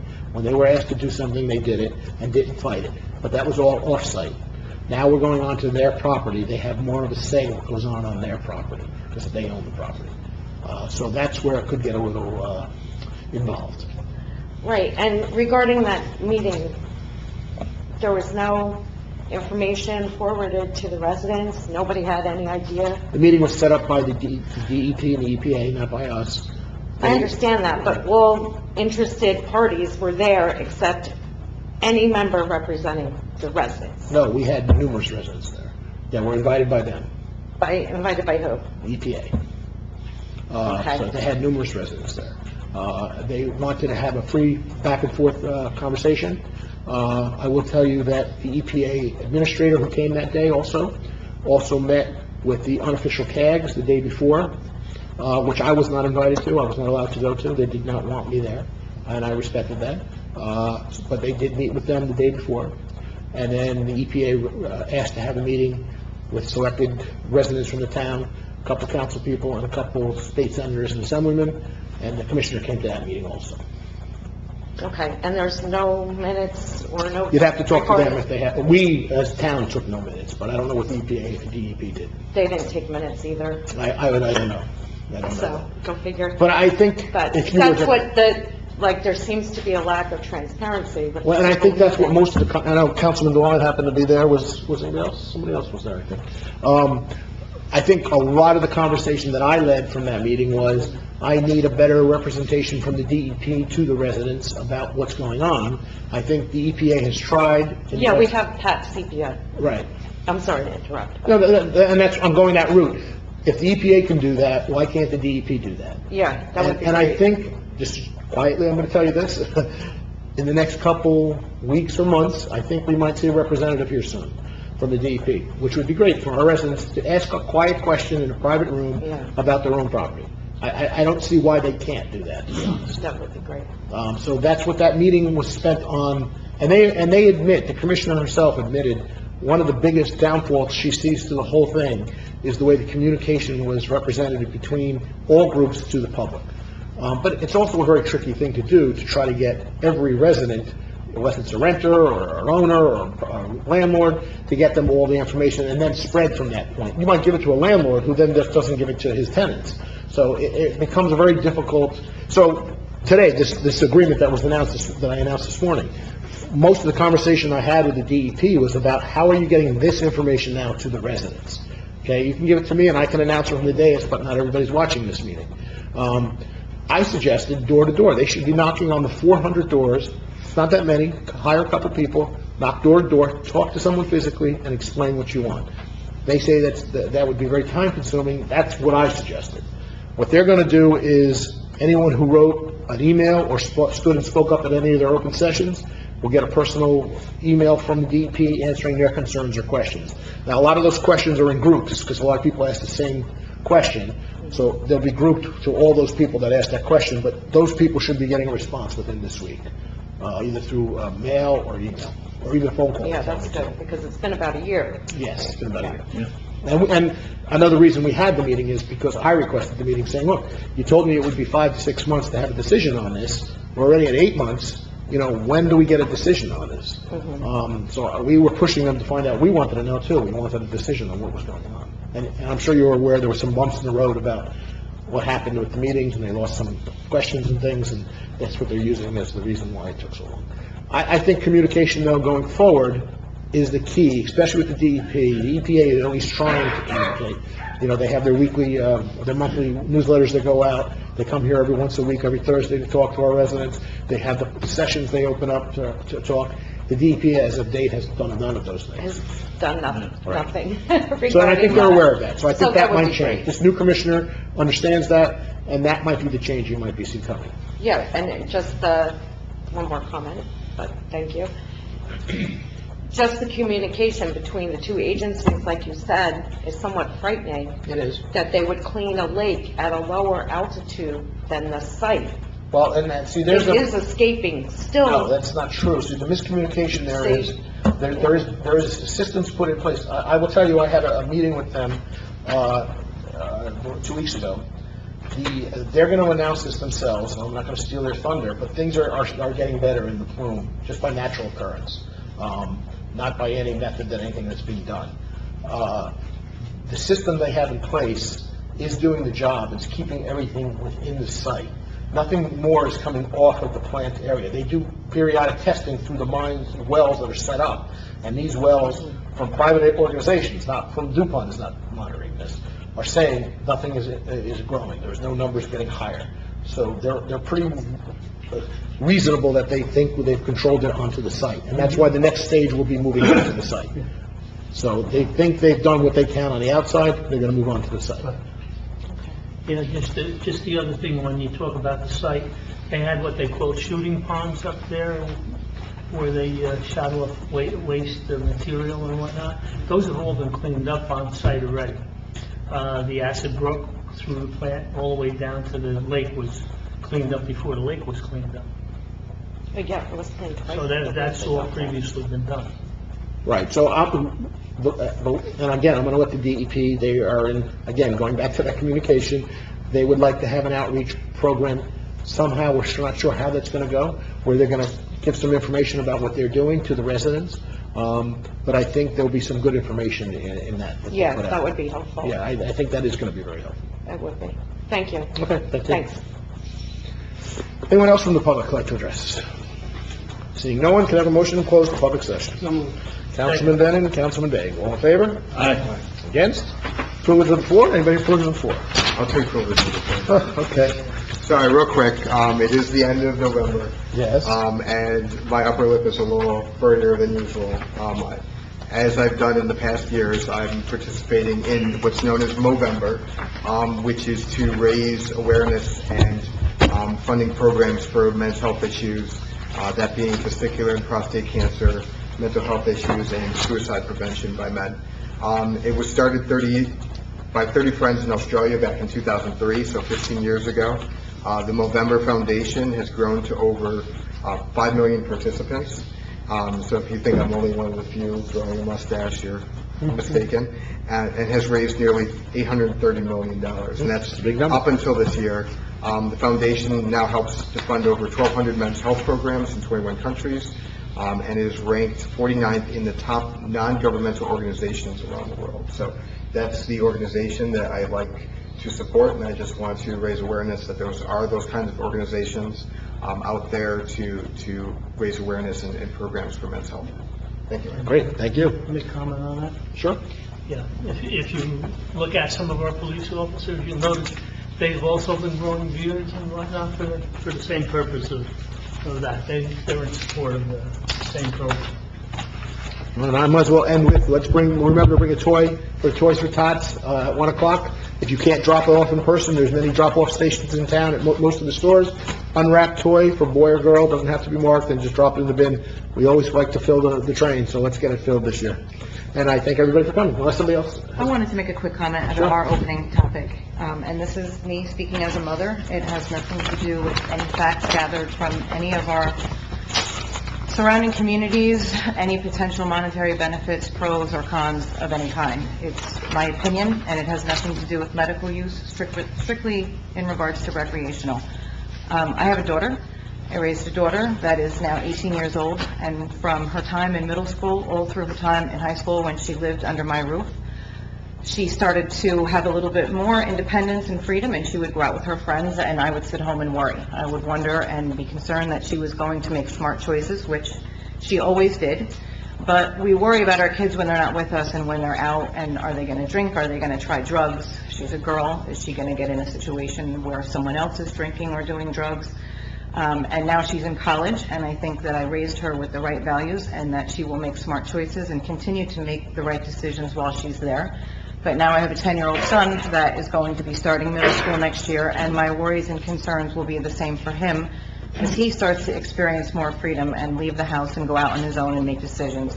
So I will tell you personally that my willingness to increase the accessibility of the recreational use of marijuana as a mother, I will think really long and hard about that, and I would urge everyone to do the same. And that's just my personal opinion. Okay, thank you. Anyone else?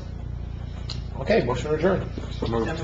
Councilman Devine, Council President Riker. Thank you, everyone, for coming.